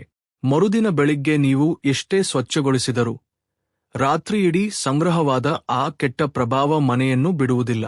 ಆದ್ದರಿಂದ ಎಷ್ಟೇ ಆಯಾಸವಾಗಿದ್ದರೂ ರಾತ್ರಿ ಮಲಗುವ ಮುನ್ನ ಅಡುಗೆಮನೆಯನ್ನು ಸ್ವಚ್ಛಗೊಳಿಸಿ ಸ್ಟೌವ್ ಒರೆಸಿ ಮಲಗಿದರೆ ಲಕ್ಷ್ಮೀದೇವಿ ಸಂತುಷ್ಟನಾಗುತ್ತಾಳೆ. ಅಷ್ಟೇ ಅಲ್ಲ, ಮನೆಯಲ್ಲಿ ಉಪ್ಪು, ಅರಿಶಿನ, ಅಕ್ಕಿ ಈ 3 ಎಂದಿಗೂ ಖಾಲಿಯಾಗದಂತೆ ನೋಡಿಕೊಳ್ಳಬೇಕು. ಡಬ್ಬದಲ್ಲಿ ಇವು ಸಂಪೂರ್ಣವಾಗಿ ಖಾಲಿಯಾಗುವವರೆಗೆ ಬಳಸಬಾರದು. ಸ್ವಲ್ಪ ಇರುವಾಗಲೇ ಮತ್ತೆ ತುಂಬಿಸಬೇಕು. ಖಾಲಿಯಾಗಿದೆ ಎಂಬ ಮಾತು ಮನೆಯಲ್ಲಿ ಕೇಳಿಸಬಾರದು. ತುಂಬಿದೆ ಎಂದು ಹೇಳಬೇಕು. ಪದಗಳ ಬಳಕೆಯಲ್ಲಿಯೂ ಎಚ್ಚರಿಕೆಯಿರಬೇಕು. ಇನ್ನು ಲವಣವನ್ನು ಅಂದರೆ ಈಗ ಸಾಕ್ಷಾತ್ ಲಕ್ಷ್ಮೀದೇವಿಯ ಸ್ವರೂಪವೆಂದು ಭಾವಿಸುತ್ತಾರೆ. ಏಕೆಂದರೆ ಲಕ್ಷ್ಮೀದೇವಿ ಕ್ಷೀರಸಾಗರದಿಂದ ಹುಟ್ಟಿದಳು. ಉಪ್ಪು ಕೂಡ ಸಮುದ್ರದಿಂದಲೇ ಬರುತ್ತದೆ. ಆದ್ದರಿಂದ ಉಪ್ಪನ್ನು ಯಾರಿಗೂ ನೇರವಾಗಿ ಕೈಗೆ ಕೊಡಬಾರದು. ಕೆಳಗೆ ಇಡಬೇಕು ಅಥವಾ ಯಾವುದಾದರೂ ಪಾತ್ರೆಯಲ್ಲಿ ಇಟ್ಟು ಕೊಡಬೇಕು. ಮುಖ್ಯವಾಗಿ ಸಂಜೆ ಹೊತ್ತು ಯಾರಾದರೂ ಉಪ್ಪು ಕೇಳಿದರೆ ಕೊಡಬಾರದು. ಅದನ್ನು ನೀಡಿದರೆ ನಿಮ್ಮ ಮನೆಯ ಲಕ್ಷ್ಮಿಯನ್ನು ಬೇರೆಯವರಿಗೆ ನೀಡಿದಂತೆ. ಸ್ವಾಮಿ ಸ್ತ್ರೀಯರ ಬಗ್ಗೆ ಮತ್ತು ಮನೆಯ ಕೆಲಸಗಳ ಬಗ್ಗೆ ಹೇಳಿದರು. ಪುರುಷರು ಪಾಲಿಸಬೇಕಾದ ನಿಯಮಗಳು ಇಲ್ಲವೇ? ಅವರು ಮಾಡುವ ಕೆಲಸಗಳಿಂದ ಅದೃಷ್ಟ ಬರುತ್ತದೆ ಎಂದು ಪಾರ್ವತಿದೇವಿ ಪ್ರಶ್ನಿಸಿದಳು. ಆಗ ಶಿವನು, ಪುರುಷರು ಮನೆಗೆ ಆಧಾರಸ್ತಂಭದಂತವರು. ಅವರು ಸಂಪಾದಿಸಿ ತಂದ ಹಣ ಮನೆಯಲ್ಲಿ ನಿಲ್ಲಬೇಕೆಂದರೆ ಅವರು ಕೂಡ ಕೆಲವು ನಿಯಮಗಳನ್ನು ಪಾಲಿಸಬೇಕು. ಹೊರಗಿನ ಪ್ರಪಂಚದಲ್ಲಿ ಅನೇಕ ಒತ್ತಡಗಳು, ಕಷ್ಟಗಳನ್ನು ಎದುರಿಸಿ ಮನೆಗೆ ಬರುತ್ತಾರೆ. ಮನೆಗೆ ಬಂದ ತಕ್ಷಣ ಕಾಲು ತೊಳೆಯುವುದು ನಮ್ಮ ಸನಾತನ ಧರ್ಮ. ಹೊರಗೆ ಚಪ್ಪಲಿಗಳನ್ನು ಧರಿಸಿ ತಿರುಗಾಡುವುದರಿಂದ ಶನಿ ಪ್ರಭಾವ ಪಾದಗಳ ಮೇಲೆ ಇರುತ್ತದೆ. ಕಾಲು ತೊಳೆಯದೆ ಮನೆಗೆ, ಮುಖ್ಯವಾಗಿ ಮಲಗುವ ಕೋಣೆಗೆ ಹೋದರೆ ಆ ಶನಿ ಪ್ರಭಾವ ಇಡೀ ಮನೆಗೆ ಹರಡುತ್ತದೆ. ಇದರಿಂದ ನಿದ್ರಾಹೀನತೆ, ಮಾನಸಿಕ ಆತಂಕ ಹೆಚ್ಚಾಗುತ್ತದೆ. ಆದ್ದರಿಂದ ಮನೆಗೆ ಬಂದ ತಕ್ಷಣ ಕಾಲು ಮತ್ತು ಮುಖ ತೊಳೆದು ದೇವರಿಗೆ ನಮಸ್ಕರಿಸಿದ ನಂತರವೇ ಉಳಿದ ಕೆಲಸಗಳನ್ನು ಮಾಡಬೇಕು. ಅದೇ ರೀತಿ ಪುರುಷರು ತಮ್ಮ ಹೆಂಡತಿಯನ್ನು ಗೌರವಿಸುವುದು ಬಹಳ ಮುಖ್ಯ. ಯಾವ ಮನೆಯಲ್ಲಿ ಹೆಂಡತಿ ಕಣ್ಣೀರು ಹಾಕುತ್ತಾಳೋ ಆ ಮನೆಯಲ್ಲಿ ಸಂಪತ್ತು ಇರುವುದಿಲ್ಲ. ಹೆಂಡತಿ ಸಂತೋಷವಾಗಿದ್ದರೆ ಶುಕ್ರ ಗ್ರಹವು ಬಲವಾಗಿರುತ್ತದೆ. ಶುಕ್ರನು ಸಂಪತ್ತು ಮತ್ತು ಐಷಾರಾಮಿಗಳಿಗೆ ಕಾರಣನಾಗಿದ್ದಾನೆ. ಹೆಂಡತಿಯನ್ನು ಅವಮಾನಿಸುವವನಿಗೆ ಎಷ್ಟೇ ಸಂಪಾದನೆ ಇದ್ದರೂ ಅದು ನೀರಿನಂತೆ ಖರ್ಚಾಗುತ್ತದೆ. ಇನ್ನೊಂದು ರಹಸ್ಯ ಹೇಳುತ್ತೇನೆ, ಕೇಳು ಪಾರ್ವತಿ. ಕೆಲವು ಪ್ರಾಣಿಗಳು ಅಥವಾ ಪಕ್ಷಿಗಳು ನಮ್ಮ ಮನೆಗೆ ಬರುವುದು ಶುಭ ಎಂದು ಹೇಳಿದೆನಲ್ಲವೇ? ಅದೇ ರೀತಿ ಕೆಲವು ವಸ್ತುಗಳು ನಮಗೆ ಸಿಗುವುದು ಕೂಡ ಪೂರ್ವಜನ್ಮದ ಸುಕೃತವೇ. ಉದಾಹರಣೆಗೆ, ಕುದುರೆ ಲಾಳ, ಕಪ್ಪು ಕುದುರೆ ಲಾಳ ಸಿಕ್ಕರೆ ಅದು ಅತ್ಯಂತ ಅದೃಷ್ಟ. ಅದೇ ರೀತಿ ಬಲಕ್ಕೆ ತಿರುಗಿದ ಶಂಖ, ಏಕಶಿಲಾ ಗಣಪತಿ ವಿಗ್ರಹ ಅಥವಾ ರುದ್ರಾಕ್ಷಿ, ಟಿವಿ ಯಾರಿಗಾದರೂ ಉಡುಗೊರೆಯಾಗಿ ಬಂದಿದ್ದರೆ ಅಥವಾ ಅನಿರೀಕ್ಷಿತವಾಗಿ ಸಿಕ್ಕಿದ್ದರೆ ಅವರ ಅದೃಷ್ಟ ಬದಲಾಗಲಿದೆ ಎಂದು ಅರ್ಥ. ಇವುಗಳನ್ನು ಪೂಜಾ ಕೋಣೆಯಲ್ಲಿಟ್ಟು ನಿತ್ಯ ಪೂಜಿಸಿದರೆ ಸಕಲ ಐಶ್ವರ್ಯಗಳು ಪ್ರಾಪ್ತವಾಗುತ್ತವೆ. ಈಗ ನಿನಗೆ ಬಹಳ ಮುಖ್ಯವಾದ ವಿಷಯ ಹೇಳುತ್ತೇನೆ. ಮನುಷ್ಯನ ದೇಹದ ಮೇಲಿರುವ ಮಚ್ಚೆಗಳು ಭವಿಷ್ಯವನ್ನು ಸಹ ಹೇಳುತ್ತವೆ. ಸಮುದ್ರ ಶಾಸ್ತ್ರದ ಪ್ರಕಾರ ಅಂಗೈಯಲ್ಲಿರುವ ರೇಖೆಗಳು ಮತ್ತು ಸರಿಯಾದ ಸ್ಥಳದಲ್ಲಿರುವ ಮಚ್ಚೆಗಳು ಸಂಪತ್ತನ್ನು ಸೂಚಿಸುತ್ತವೆ. ಒಂದು ವೇಳೆ ಪುರುಷನಿಗೆ ಬಲಗೆ ಅಂಗೈಯಲ್ಲಿ ಅಥವಾ ಬಲ ಎದೆಯ ಮೇಲೆ ಮಚ್ಚೆಯಿದ್ದರೆ ಅವನಿಗೆ ಹಣದ ಲಾಭವಾಗುತ್ತದೆ. ಮಹಿಳೆಗೆ ಎಡಕೆನ್ನೆಯ ಮೇಲೆ ಅಥವಾ ಗಲ್ಲದ ಮೇಲೆ ಮಚ್ಚೆಯಿದ್ದರೆ ಅವಳು ಮಹಾರಾಣಿಯಂತೆ ಬದುಕುತ್ತಾಳೆ. ಮಾದಾಲ ಅಡಿಯಲ್ಲಿ ಪದ್ಮರೇಖೆ ಅಥವಾ ಸಂಗಮ್ ರೇಖೆಯಿದ್ದರೆ ಅವರು ಚಕ್ರವರ್ತಿಗೆ ಸಮಾನವಾದ ಜೀವನವನ್ನು ಅನುಭವಿಸುತ್ತಾರೆ. ಆದರೆ ಇವೆಲ್ಲವೂ ಹುಟ್ಟಿನಿಂದ ಬರುವವು. ನಾವು ಬದಲಾಯಿಸಲು ಸಾಧ್ಯವಿಲ್ಲ. ಆದರೆ ನಮ್ಮ ಅಭ್ಯಾಸಗಳನ್ನು ಬದಲಾಯಿಸುವ ಮೂಲಕ ಅದೃಷ್ಟವನ್ನು ಆಕರ್ಷಿಸಬಹುದು. ಉದಾಹರಣೆಗೆ, ನೀವು ಪರ್ಸ್ನಲ್ಲಿ ಹಣವನ್ನು ಹೇಗೆ ಇಡುತ್ತೀರಿ ಎಂಬುದು ಸಹ ಮುಖ್ಯ. ನೋಟುಗಳನ್ನು ಮಡಚಿ ಸುಕ್ಕುಗಟ್ಟುವಂತೆ ಪರ್ಸ್ನಲ್ಲಿ ತುಂಬಬಾರದು. ಲಕ್ಷ್ಮೀದೇವಿಯನ್ನು ಗೌರವಿಸಬೇಕು. ನೋಟುಗಳನ್ನು ಅಚ್ಚುಕಟ್ಟಾಗಿ ಜೋಡಿಸಿ ಇಡಬೇಕು. ಪರ್ಸ್ನಲ್ಲಿ ಅನಗತ್ಯ ಕಾಗದಗಳು, ಹಳೆಯ ಬಿಲ್ಗಳು, ಬಳಸಿದ ಟಿಕೆಟ್ಗಳನ್ನು ಇಡಬಾರದು. ಅವು ರಾಹುವಿನ ಸಂಕೇತಗಳು. ಪರ್ಸ್ ಎಷ್ಟು ಸ್ವಚ್ಛವಾಗಿದೆಯೋ ಅಷ್ಟು ಹಣ ಆಕರ್ಷಿತವಾಗುತ್ತದೆ. ಅದೇ ರೀತಿ ಪರ್ಸ್ನಲ್ಲಿ ಸ್ವಲ್ಪ ಹಸಿರು ಕರ್ಪೂರ ಅಥವಾ ಗೋಮತಿ ಚಕ್ರವನ್ನು ಇಟ್ಟುಕೊಂಡರೆ ಹಣದ ಹರಿವು ಹೆಚ್ಚಾಗುತ್ತದೆ. ಪಾರ್ವತಿ, ನಾವು ಈಗಷ್ಟೇ ಮನೆಯ ಹೊಸ್ತಿಲಿನ ಬಗ್ಗೆ ಮಾತನಾಡಿದೆವು ಅಲ್ಲವೇ? ಹೊಸ್ತಿಲಿಗೆ ಅರಿಶಿನ ಕುಂಕುಮ ಹಚ್ಚುವುದಷ್ಟೇ ಅಲ್ಲ, ಹೊಸ್ತಿಲಿನ ಮೇಲೆ ಎಂದಿಗೂ ಕಾಲಿಟ್ಟು ನಿಲ್ಲಬಾರದು. ಅದು ನರಸಿಂಹಸ್ವಾಮಿಯ ಸ್ಥಾನ. ಹೊಸ್ತಿಲನ್ನು ತುಳಿದರೆ ಬೆನ್ನು ನೋವು, ಸೊಂಟ ನೋವು ಮುಂತಾದ ಆರೋಗ್ಯ ಸಮಸ್ಯೆಗಳು ಬರುತ್ತವೆ. ಮನೆಯಿಂದ ಹೊರಗೆ ಹೋಗುವಾಗ ಹೊಸ್ತಿಲನ್ನು ದಾಟಿ ಹೋಗಬೇಕು. ಆದರೆ ಹೊಸ್ತಿಲಿನ ಮೇಲೆ ನಿಂತು ಹಿಂದಿರುಗಿ ನೋಡಬಾರದು. ಅದೇ ರೀತಿ ಸೀನು ಕೂಡ ಒಂದು ಸಂಕೇತ. ಯಾವುದಾದರೂ ಕೆಲಸದ ಮೇಲೆ ಹೊರಗೆ ಹೋಗುವಾಗ ಒಮ್ಮೆ ಸೀನಿದರೆ ಅದು ಅಶುಭ. ಸ್ವಲ್ಪ ಸಮಯ ನಿಂತು ನೀರು ಕುಡಿದು ಹೋಗಬೇಕು. ಆದರೆ 2 ಬಾರಿ ಸೀನಿದರೆ ಅದು ತುಂಬಾ ಶುಭ. ಅಂದುಕೊಂಡ ಕೆಲಸ ದಿಗ್ವಿಜಯವಾಗಿ ಪೂರ್ಣಗೊಳ್ಳುತ್ತದೆ. ಹಿಂದಿನಿಂದ ಯಾರಾದರೂ ಸೀನಿದರೆ ಕೂಡ ಒಳ್ಳೆಯದು. ಆದರೆ ಇಲ್ಲಿ ಗಮನಿಸಬೇಕಾದ ವಿಷಯವೇನೆಂದರೆ, ಇವೆಲ್ಲವೂ ನಂಬಿಕೆಯ ಮೇಲೆ ಆಧಾರಿತವಾಗಿವೆ. ಸಂದೇಹದಿಂದ ಮಾಡಿದರೆ ಯಾವುದೇ ಫಲಿತಾಂಶವಿರುವುದಿಲ್ಲ. ಮನಸ್ಸಿನಲ್ಲಿ ದೃಢ ಸಂಕಲ್ಪವಿರಬೇಕು. ಅಷ್ಟರಲ್ಲಿ ಪಾರ್ವತಿದೇವಿಗೆ ಒಂದು ಸಂದೇಹ ಬಂತು. ಸ್ವಾಮಿ, ಸಾಲದ ಸಂಕಟದಿಂದ ಬಳಲುತ್ತಿರುವವರ ಪರಿಸ್ಥಿತಿ ಏನು? ಸಾಲ ತೀರಿಸಲು ಯಾವುದೇ ವಿಶೇಷ ಸಂಕೇತವಿದೆಯೇ ಅಥವಾ ಯಾವುದೇ ಪರಿಹಾರವಿದೆಯೇ ಎಂದು ಕೇಳಿದಳು. ಆಗ ಶಿವನು ಗಂಭೀರವಾಗಿ, ಸಾಲದ ಸಂಕಟವು ಪೂರ್ವಜನ್ಮದ ಕರ್ಮಟಲ. ಆದರೆ ಅದನ್ನು ಕಡಿಮೆ ಮಾಡಲು ಒಂದು ಅದ್ಭುತ ಮಾರ್ಗವಿದೆ. ಮಂಗಳವಾರದಂದು ಮೊಣ ವಿಮೋಚನ ಅಂಗಾರಕ ಸ್ತೋತ್ರ ಪಠಿಸುವುದು ಮತ್ತು ಕೆಂಪು ತೊಗರಿ ಬೇಳೆಯನ್ನು ದಾನ ಮಾಡುವುದರಿಂದ ಸಾಲದ ಸಂಕಟಗಳು ಕಡಿಮೆಯಾಗುತ್ತವೆ. ಅಷ್ಟೇ ಅಲ್ಲ, ನಿಮ್ಮ ಮನೆಗೆ ಯಾರಾದರೂ ಹಿಗ್ರಾಗಳು ಬಂದಾಗ ಅವರನ್ನು ಎಂದಿಗೂ ಅವಮಾನಿಸಿ ಕಳುಹಿಸಬಾರದು. ಅವರಿಗೆ ನಿಮ್ಮ ಶಕ್ತಿಗೆ ಅನುಗುಣವಾಗಿ ಸ್ವಲ್ಪ ಹಣವನ್ನು ನೀಡಿ ಅವರ ಆಶೀರ್ವಾದವನ್ನು ಪಡೆಯಬೇಕು. ಒಂದು ವೇಳೆ ಅವರು ಸಂತೋಷಗೊಂಡು ತಮ್ಮ ಬಳಿ ಇರುವ 1 ರೂಪೀಸ್ ನಾಣ್ಯವನ್ನು ನಿಮಗೆ ನೀಡಿದರೆ ಅದು ಕೋಟಿ ರೂಪಾಯಿಗಳಿಗೆ ಸಮಾನ. ಅದನ್ನು ಬೀರುವಿನಲ್ಲಿ ಇಟ್ಟುಕೊಂಡರೆ ಆ ಮನೆಯಲ್ಲಿ ಹಣಕ್ಕೆ ಕೊರತೆಯಾಗುವುದಿಲ್ಲ. ಬುಧಗ್ರಹದ ಅನುಗ್ರಹ ಇದರಿಂದ ಉಂಟಾಗುತ್ತದೆ. ಸ್ವಾಮಿ, ಮನೆಯಲ್ಲಿ ಕನ್ನಡಿಯ ಬಗ್ಗೆ ಈಗ ತಾನೇ ಏನೋ ಹೇಳಿದಿರಿ. ಅದು ಯಾವ ದಿಕ್ಕಿನಲ್ಲಿರಬೇಕು? ಕನ್ನಡಿ ಒಡೆದರೆ ನಿಜವಾಗಿಯೂ ಅಶುಭವೇ ಎಂದು ಕೇಳಿದಳು. ಕನ್ನಡಿ ಯಾವಾಗಲೂ ಉತ್ತರ ಅಥವಾ ಪೂರ್ವ ಗೋಡೆಗೆ ಇರಬೇಕು. ನೋಡುವವರ ಮುಖ ಪೂರ್ವ ಅಥವಾ ಉತ್ತರ ದಿಕ್ಕಿಗೆ ಇರುವಂತೆ ಕನ್ನಡಿ ಇಡಬೇಕು. ದಕ್ಷಿಣ ಗೋಡೆಗೆ ಕನ್ನಡಿ ಇದ್ದರೆ ಅದು ಯಮಸ್ಥಾನ. ಆದ್ದರಿಂದ ಮನೆಯಲ್ಲಿ ಜಗಳಗಳು, ಅನಾರೋಗ್ಯಗಳು ಬರುತ್ತವೆ. ಮಲಗುವ ಕೋಣೆಯಲ್ಲಿ ಮಲಗುವಾಗ ನಮ್ಮ ಪ್ರತಿಬಿಂಬವನ್ನು ತೋರಿಸುವಂತೆ ಕನ್ನಡಿ ಇರಬಾರದು. ಇದು ಬಹಳ ಅಪಾಯಕಾರಿ. ಗಂಡ ಮತ್ತು ಹೆಂಡತಿಯ ನಡುವೆ ತಪ್ಪು ತಿಳುವಳಿಕೆಗಳು ಬರಲು ಇದು ಪ್ರಮುಖ ಕಾರಣ. ಅದೇ ರೀತಿ ಕನ್ನಡಿ ಆಕಸ್ಮಿಕವಾಗಿ ಒಡೆದರೆ ಭಯಪಡಬಾರದು. ಬರಲಿರುವ ದೊಡ್ಡ ಅಪಾಯವನ್ನು ಕನ್ನಡಿ ತನ್ನ ಮೇಲೆ ತೆಗೆದುಕೊಂಡು ನಿಮ್ಮನ್ನು ರಕ್ಷಿಸಿದೆಯೆಂದು ಅರ್ಥಮಾಡಿಕೊಳ್ಳಬೇಕು. ರಡೆದ ಕನ್ನಡಿಯ ತುಂಡುಗಳನ್ನು ತಕ್ಷಣವೇ ಮನೆಯಿಂದ ಹೊರಗೆ ಎಸೆಯಬೇಕು. ಅವುಗಳನ್ನು ಮನೆಯಲ್ಲಿ ಇಟ್ಟುಕೊಂಡರೆ ಆ ನಕಾರಾತ್ಮಕ ಶಕ್ತಿ ಮತ್ತೆ ಹರಡುತ್ತದೆ. ಪಾರ್ವತಿ, ಇಲ್ಲಿಯವರೆಗೆ ನಾವು ಮನೆ, ಜನರು ಮತ್ತು ವಸ್ತುಗಳ ಬಗ್ಗೆ ಮಾತನಾಡಿದ್ದೇವೆ. ಆದರೆ ಇವೆಲ್ಲವನ್ನೂ ಮೀರಿ ನಮ್ಮ ಸುತ್ತಲಿನ ಪ್ರಕೃತಿಯು ನಮಗೆ ಅನೇಕ ಸಂಕೇತಗಳನ್ನು ನೀಡುತ್ತದೆ. ಉದಾಹರಣೆಗೆ, ನೀವು ಯಾವುದಾದರೂ ಕೆಲಸಕ್ಕೆ ಹೋಗುತ್ತಿರುವಾಗ ಯಾರಾದರೂ ತುಂಬಿದ ಮಡಕೆಯೊಂದಿಗೆ ನಿಮ್ಮನ್ನು ಎದುರಿಸಿದರೆ ಅಥವಾ ಹಸು ಕರುವಿನೊಂದಿಗೆ ಕಾಣಿಸಿಕೊಂಡರೆ ಅದು ಯಶಸ್ಸು ನಿಮ್ಮದಾಗಲಿದೆ ಎಂದು ಪ್ರಕೃತಿ ನೀಡಿದ ಭರವಸೆಯಾಗಿದೆ. ಅದೇ ರೀತಿ ಶವಯಾತ್ರೆ ಎದುರಾದರೆ ಅಯ್ಯೋ ಎಂದುಕೊಳ್ಳಬಾರದು. ಶವ ಎದುರಾಗುವುದು ಬಹಳ ಒಳ್ಳೆಯ ಶಕುನ. ನಿಮ್ಮ ಕಷ್ಟಗಳು ಆ ಶವದೊಂದಿಗೆ ಹೋಗುತ್ತಿವೆ ಎಂದು ಅರ್ಥ. ತಕ್ಷಣವೇ ಆ ಶಿವನ ನಾಮಸ್ಮರಣೆ ಮಾಡುತ್ತಾ ನಮಸ್ಕರಿಸಬೇಕು. ಇನ್ನು ಹಲ್ಲಿಗಳ ವಿಷಯ. ಹಲ್ಲಿ ಮಾತನಾಡುವುದು ಎಲ್ಲರಿಗೂ ತಿಳಿದಿದೆ. ಆದರೆ ಹಲ್ಲಿ ಬೀಳುವ ಸ್ಥಾನವನ್ನು ಅವಲಂಬಿಸಿ ಫಲಿತಾಂಶವಿರುತ್ತದೆ. ಪುರುಷರ ಬಲಭಾಗದ ಮೇಲೆ ಮತ್ತು ಸ್ತ್ರೀಯರ ಎಡಭಾಗದ ಮೇಲೆ ಹಲ್ಲಿ ಬಿದ್ದರೆ ಶುಭ.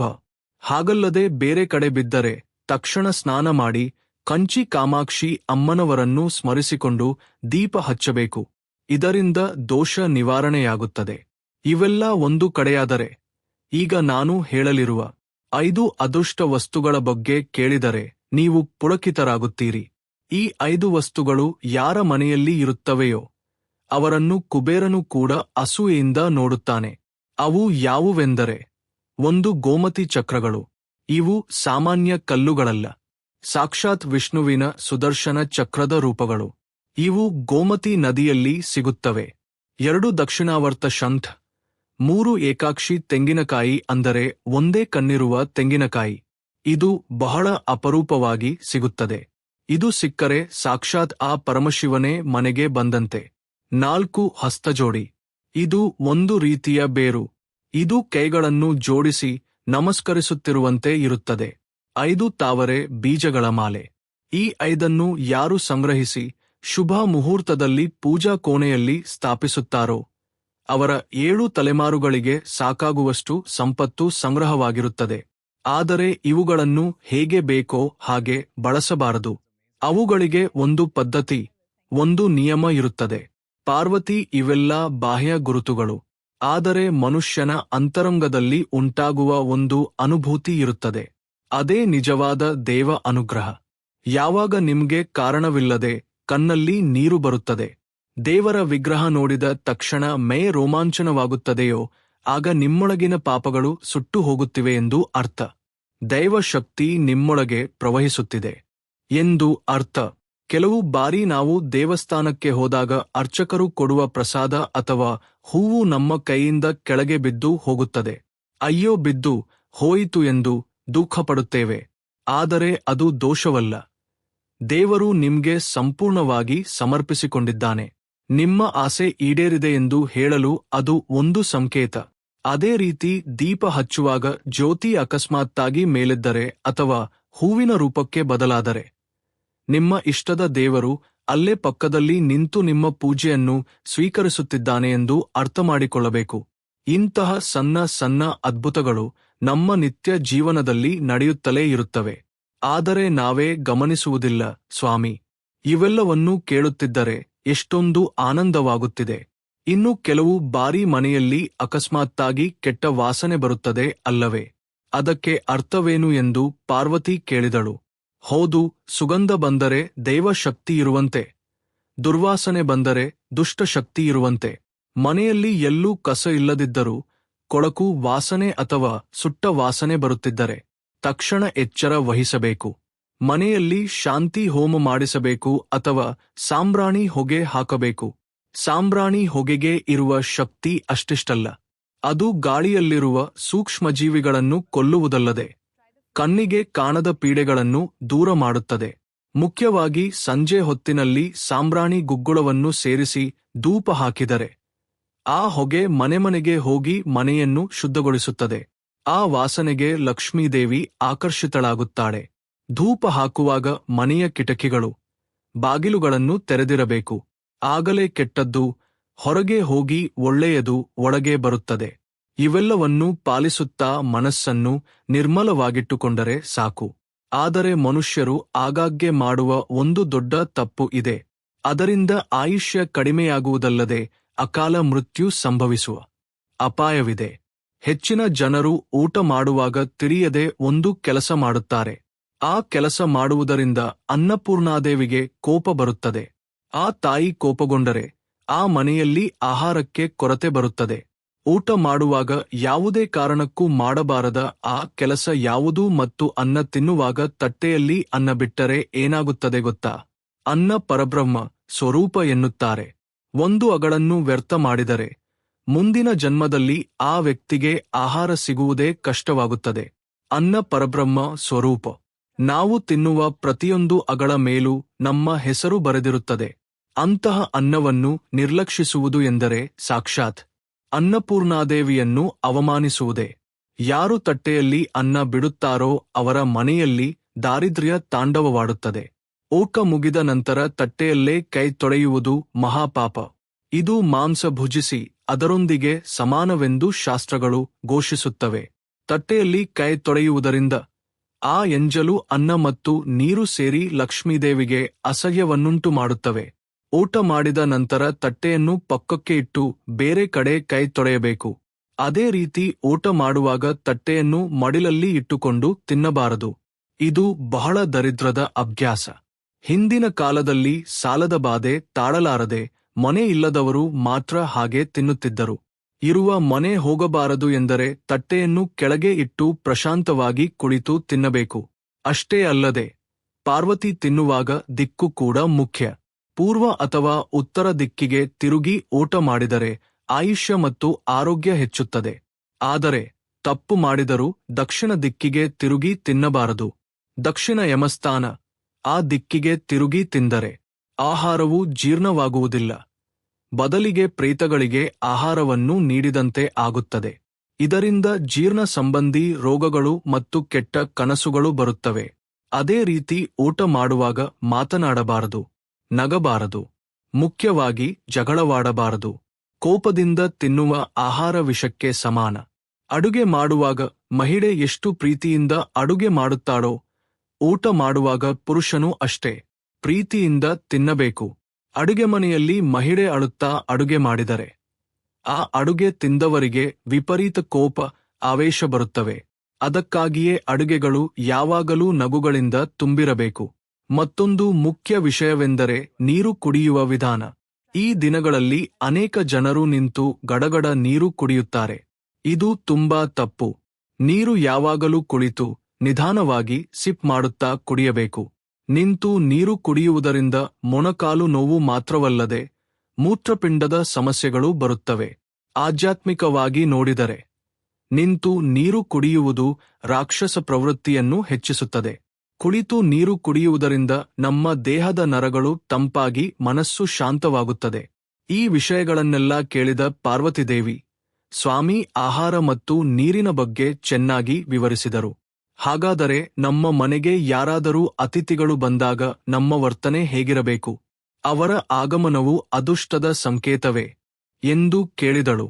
ಅದಕ್ಕೆ ಶಿವನು ನಗುತ್ತಾ ಅತಿಥಿದೇವೋಭವ ಎನ್ನುತ್ತಾನೆ. ಅಂದರೆ ಅನಿರೀಕ್ಷಿತವಾಗಿ ಬರುವ ಅತಿಥಿ ದೇವರ ಸಮಾನ. ನೀವು ಊಟಕ್ಕೆ ಕುಳಿತುಕೊಳ್ಳುವ ಸಮಯಕ್ಕೆ ಸರಿಯಾಗಿ ಯಾರಾದರೂ ಅತಿಥಿ ಮನೆಗೆ ಬಂದರೆ ಸಿಟ್ಟಾಗಬಾರದು. ಅದು ಸಾಕ್ಷಾತ್ ಅನ್ನಪೂರ್ಣಾದೇವಿಯ ಪರೀಕ್ಷೆ. ನಿಮ್ಮಲ್ಲಿರುವುದರಲ್ಲೇ ಅವರಿಗೆ ಹಾಕಿದರೆ ನಿಮ್ಮ ಮನೆ ಅಕ್ಷಯಪಾತ್ರೆಯಂತೆ ಆಗುತ್ತದೆ. ಅವರ ಹೊಟ್ಟೆ ತುಂಬಿದರೆ ನಿಮ್ಮ ಕಷ್ಟಗಳೆಲ್ಲ ದೂರವಾಗುತ್ತವೆ. ಮುಖ್ಯವಾಗಿ ಮನೆಗೆ ಬಂದವರಿಗೆ ನೀರು ಕೊಡುವುದು ನಮ್ಮ ಸಂಪ್ರದಾಯ. ಬಾಯಾರಿಕೆಯೆಂದು ಕೇಳಿದವರಿಗೆ ನೀರು ಕೊಡದಿದ್ದರೆ ಅದಕ್ಕಿಂತ ದೊಡ್ಡ ಪಾಪ ಇನ್ನೊಂದಿಲ್ಲ. ಮನೆಗೆ ಬಂದವರಿಗೆ ಬೆಲ್ಲದ ತುಂಡು ಮತ್ತು ನೀರು ಕೊಟ್ಟರೆ ಸೂರ್ಯಗ್ರಹ ದೋಷಗಳು ನಿವಾರಣೆಯಾಗಿ ರಾಜಗೌರವ ಸಿಗುತ್ತದೆ. ಪಾರ್ವತಿ, ಈಗ ನಾನು ನಿನಗೆ ಹಣವನ್ನು ಇಡುವ ಸ್ಥಳದ ಬಗ್ಗೆ ಅಂದರೆ ಬೀರುವಿನ ಬಗ್ಗೆ ಕೆಲವು ರಹಸ್ಯಗಳನ್ನು ಹೇಳುತ್ತೇನೆ. ಲಕ್ಷ್ಮೀದೇವಿ ಚಂಚಲಳು. ಒಂದು ಕಡೆ ಸ್ಥಿರವಾಗಿ ಇರುವುದಿಲ್ಲ. ಅವಳನ್ನು ಸ್ಥಿರವಾಗಿ ಇಡಲು ಕೆಲವು ತಂತ್ರಗಳನ್ನು ಅನುಸರಿಸಬೇಕು. ಬೀರುವನ್ನು ಯಾವಾಗಲೂ ನೈಋತ್ಯ ಮೂಲೆಯಲ್ಲಿ ಅಂದರೆ ದಕ್ಷಿಣ ಮತ್ತು ಪಶ್ಚಿಮ ಸೇರುವ ಮೂಲೆಯಲ್ಲಿ ಇಡಬೇಕು. ಅದು ತೆರೆದಾಗ ಬಾಗಿಲುಗಳು ಉತ್ತರ ದಿಕ್ಕಿಗೆ ನೋಡುವಂತೆ ಇರಬೇಕು. ಉತ್ತರವು ಕುಬೇರನ ಸ್ಥಾನವಾಗಿರುವುದರಿಂದ ಆ ದಿಕ್ಕಿನಲ್ಲಿ ಬೀರುವನ್ನು ತೆರೆದರೆ ಕುಬೇರನ ದೃಷ್ಟಿ ಅದರ ಮೇಲೆ ಬಿದ್ದು ಅದು ದ್ವಿಗುಣಗೊಳ್ಳುತ್ತದೆ. ಬೀರುವಿನಲ್ಲಿ ಹಣ ಇಡುವ ಜಾಗದಲ್ಲಿ ಯಾವಾಗಲೂ ಕೆಂಪು ಬಟ್ಟೆಯನ್ನು ಹಾಸಬೇಕು. ಕೆಂಪು ಬಣ್ಣವು ಶಕ್ತಿಯ ಸಂಕೇತವಾಗಿದೆ ಮತ್ತು ಬೀರುವಿನಲ್ಲಿ ಹಣದ ಜೊತೆಗೆ ಕೆಲವು ಪವಿತ್ರ ವಸ್ತುಗಳನ್ನು ಇಡಬೇಕು. ಹಿಂದೆ ಹೇಳಿದಂತೆ ಗೋಮತಿ ಚಕ್ರಗಳು ಅಥವಾ ಅರಿಶಿನ ಕೊಂಬು ಅಥವಾ ಬೆಳ್ಳಿ ನಾಣ್ಯವನ್ನು ಇಡುವುದು ಒಳ್ಳೆಯದು. ಬೀರುವನ್ನು ಎಂದಿಗೂ ಖಾಲಿ ಇಡಬಾರದು. ಕನಿಷ್ಠ 1 ರೂಪೀಸ್ ನಾಣ್ಯವಾದರೂ ಅದರಲ್ಲಿ ಇರಬೇಕು. ಖಾಲಿ ಬೀರುವು ದಾರಿದ್ರ್ಯವನ್ನು ಆಹ್ವಾನಿಸುತ್ತದೆ. ಇನ್ನೊಂದು ಆಶ್ಚರ್ಯಕರ ವಿಷಯವೇನೆಂದರೆ ನಮ್ಮ ಮನೆಯಲ್ಲಿರುವ ನಲ್ಲಿಗಳಿಂದ ನೀರು ಸೋರುತ್ತಿದ್ದರೆ ಅದು ತುಂಬಾ ಅಶುಭ. ನೀರು ಹೇಗೆ ವ್ಯರ್ಥವಾಗಿ ಹೋಗುತ್ತದೆಯೋ ಹಾಗೇ ನಿಮ್ಮ ಮನೆಯಲ್ಲಿರುವ ಹಣವು ಅನಾವಶ್ಯಕ ಖರ್ಚುಗಳ ರೂಪದಲ್ಲಿ ಹೊರಗೆ ಹೋಗುತ್ತದೆ ಎಂದು ಇದರ ಅರ್ಥ. ಪೈಪ್ಗಳಿಂದ ಹನಿ ಹನಿಯಾಗಿ ನೀರು ಸೋರುತ್ತಿದ್ದರೆ ತಕ್ಷಣ ಸರಿಪಡಿಸಬೇಕು. ಇಲ್ಲದಿದ್ದರೆ ಎಷ್ಟು ಸಂಪಾದಿಸಿದರೂ ಕೈಯಲ್ಲಿ 1 ಚಿಕ್ಕಾಸೂ ಉಳಿಯುವುದಿಲ್ಲ. ನೀರಿನ ವ್ಯರ್ಥವು ಹಣದ ನಷ್ಟಕ್ಕೆ ಮೊದಲ ಹೆಜ್ಜೆಯಾಗಿದೆ. ಸ್ವಾಮಿ, ಮನೆಯಲ್ಲಿ ಬೆಳೆಸುವ ಸಸ್ಯಗಳಿಂದಲೂ ಅದೃಷ್ಟ ಬರುತ್ತದೆಯೇ? ಯಾವ ಸಸ್ಯಗಳು ಉತ್ತಮ ಎಂದು ಪಾರ್ವತಿ ಕೇಳಿದಳು. ಖಂಡಿತ ಪಾರ್ವತಿ, ತುಳಸಿ ಗಿಡವಿಲ್ಲದ ಮನೆ ಕಳೆಗುಂದಿರುತ್ತದೆ. ತುಳಸಿ ಸಾಕ್ಷಾತ್ ಲಕ್ಷ್ಮೀ ಸ್ವರೂಪ.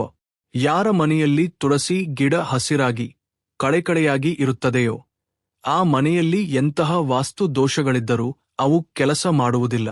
ಒಂದು ವೇಳೆ ನೀವು ಎಷ್ಟು ನೀರು ಹಾಕಿದರೂ ತುಳಸಿ ಗಿಡ ಒಣಗುತ್ತಿದ್ದರೆ ಅದು ಬರಲಿರುವ ಕಷ್ಟದ ಸೂಚಕ. ಯಾರೋ ನಿಮ್ಮ ಮನೆಯ ಮೇಲೆ ಪ್ರಯೋಗ ಮಾಡಿದ್ದಾರೆ ಅಥವಾ ಕುಟುಂಬ ಸದಸ್ಯರಿಗೆ ಯಾವುದೋ ಆಪತ್ತು ಬರಲಿದೆ ಎಂದು ತುಳಸಿ ಮೊದಲೇ ಗ್ರಹಿಸಿ ತನ್ನ ಪ್ರಾಣವನ್ನು ತ್ಯಜಿಸಿ ನಿಮಗೆ ಸಂಕೇತ ನೀಡುತ್ತಿದೆ ಎಂದು ಅರ್ಥಮಾಡಿಕೊಳ್ಳಬೇಕು. ಅದೇ ರೀತಿ ಮನೆಯ ಆವರಣದಲ್ಲಿ ಮುಳ್ಳಿನ ಗಿಡಗಳನ್ನು ಅಂದರೆ ಕ್ಯಾಕ್ಟಸ್ನಂತಹವುಗಳನ್ನು ಬೆಳೆಸಬಾರದು. ಇವು ಮನೆಯಲ್ಲಿ ಜಗಳಗಳನ್ನು, ಅಶಾಂತಿಯನ್ನು ಹೆಚ್ಚಿಸುತ್ತವೆ. ಗುಲಾಬಿ ಗಿಡಕ್ಕೆ ಮುಳ್ಳುಗಳಿದ್ದರೂ ಪರವಾಗಿಲ್ಲ, ಏಕೆಂದರೆ ಅದಕ್ಕೆ ಹೂವುಗಳು ಇರುತ್ತವೆ. ಆದರೆ ಕೇವಲ ಮುಳ್ಳು ಇರುವ ಸಸ್ಯಗಳು ಶತ್ರುತ್ವವನ್ನು ಹೆಚ್ಚಿಸುತ್ತವೆ. ಮನೆಯಲ್ಲಿ ಮನಿ ಪ್ಲಾಂಟ್ ಬೆಳೆಸುವುದು ತುಂಬಾ ಒಳ್ಳೆಯದು.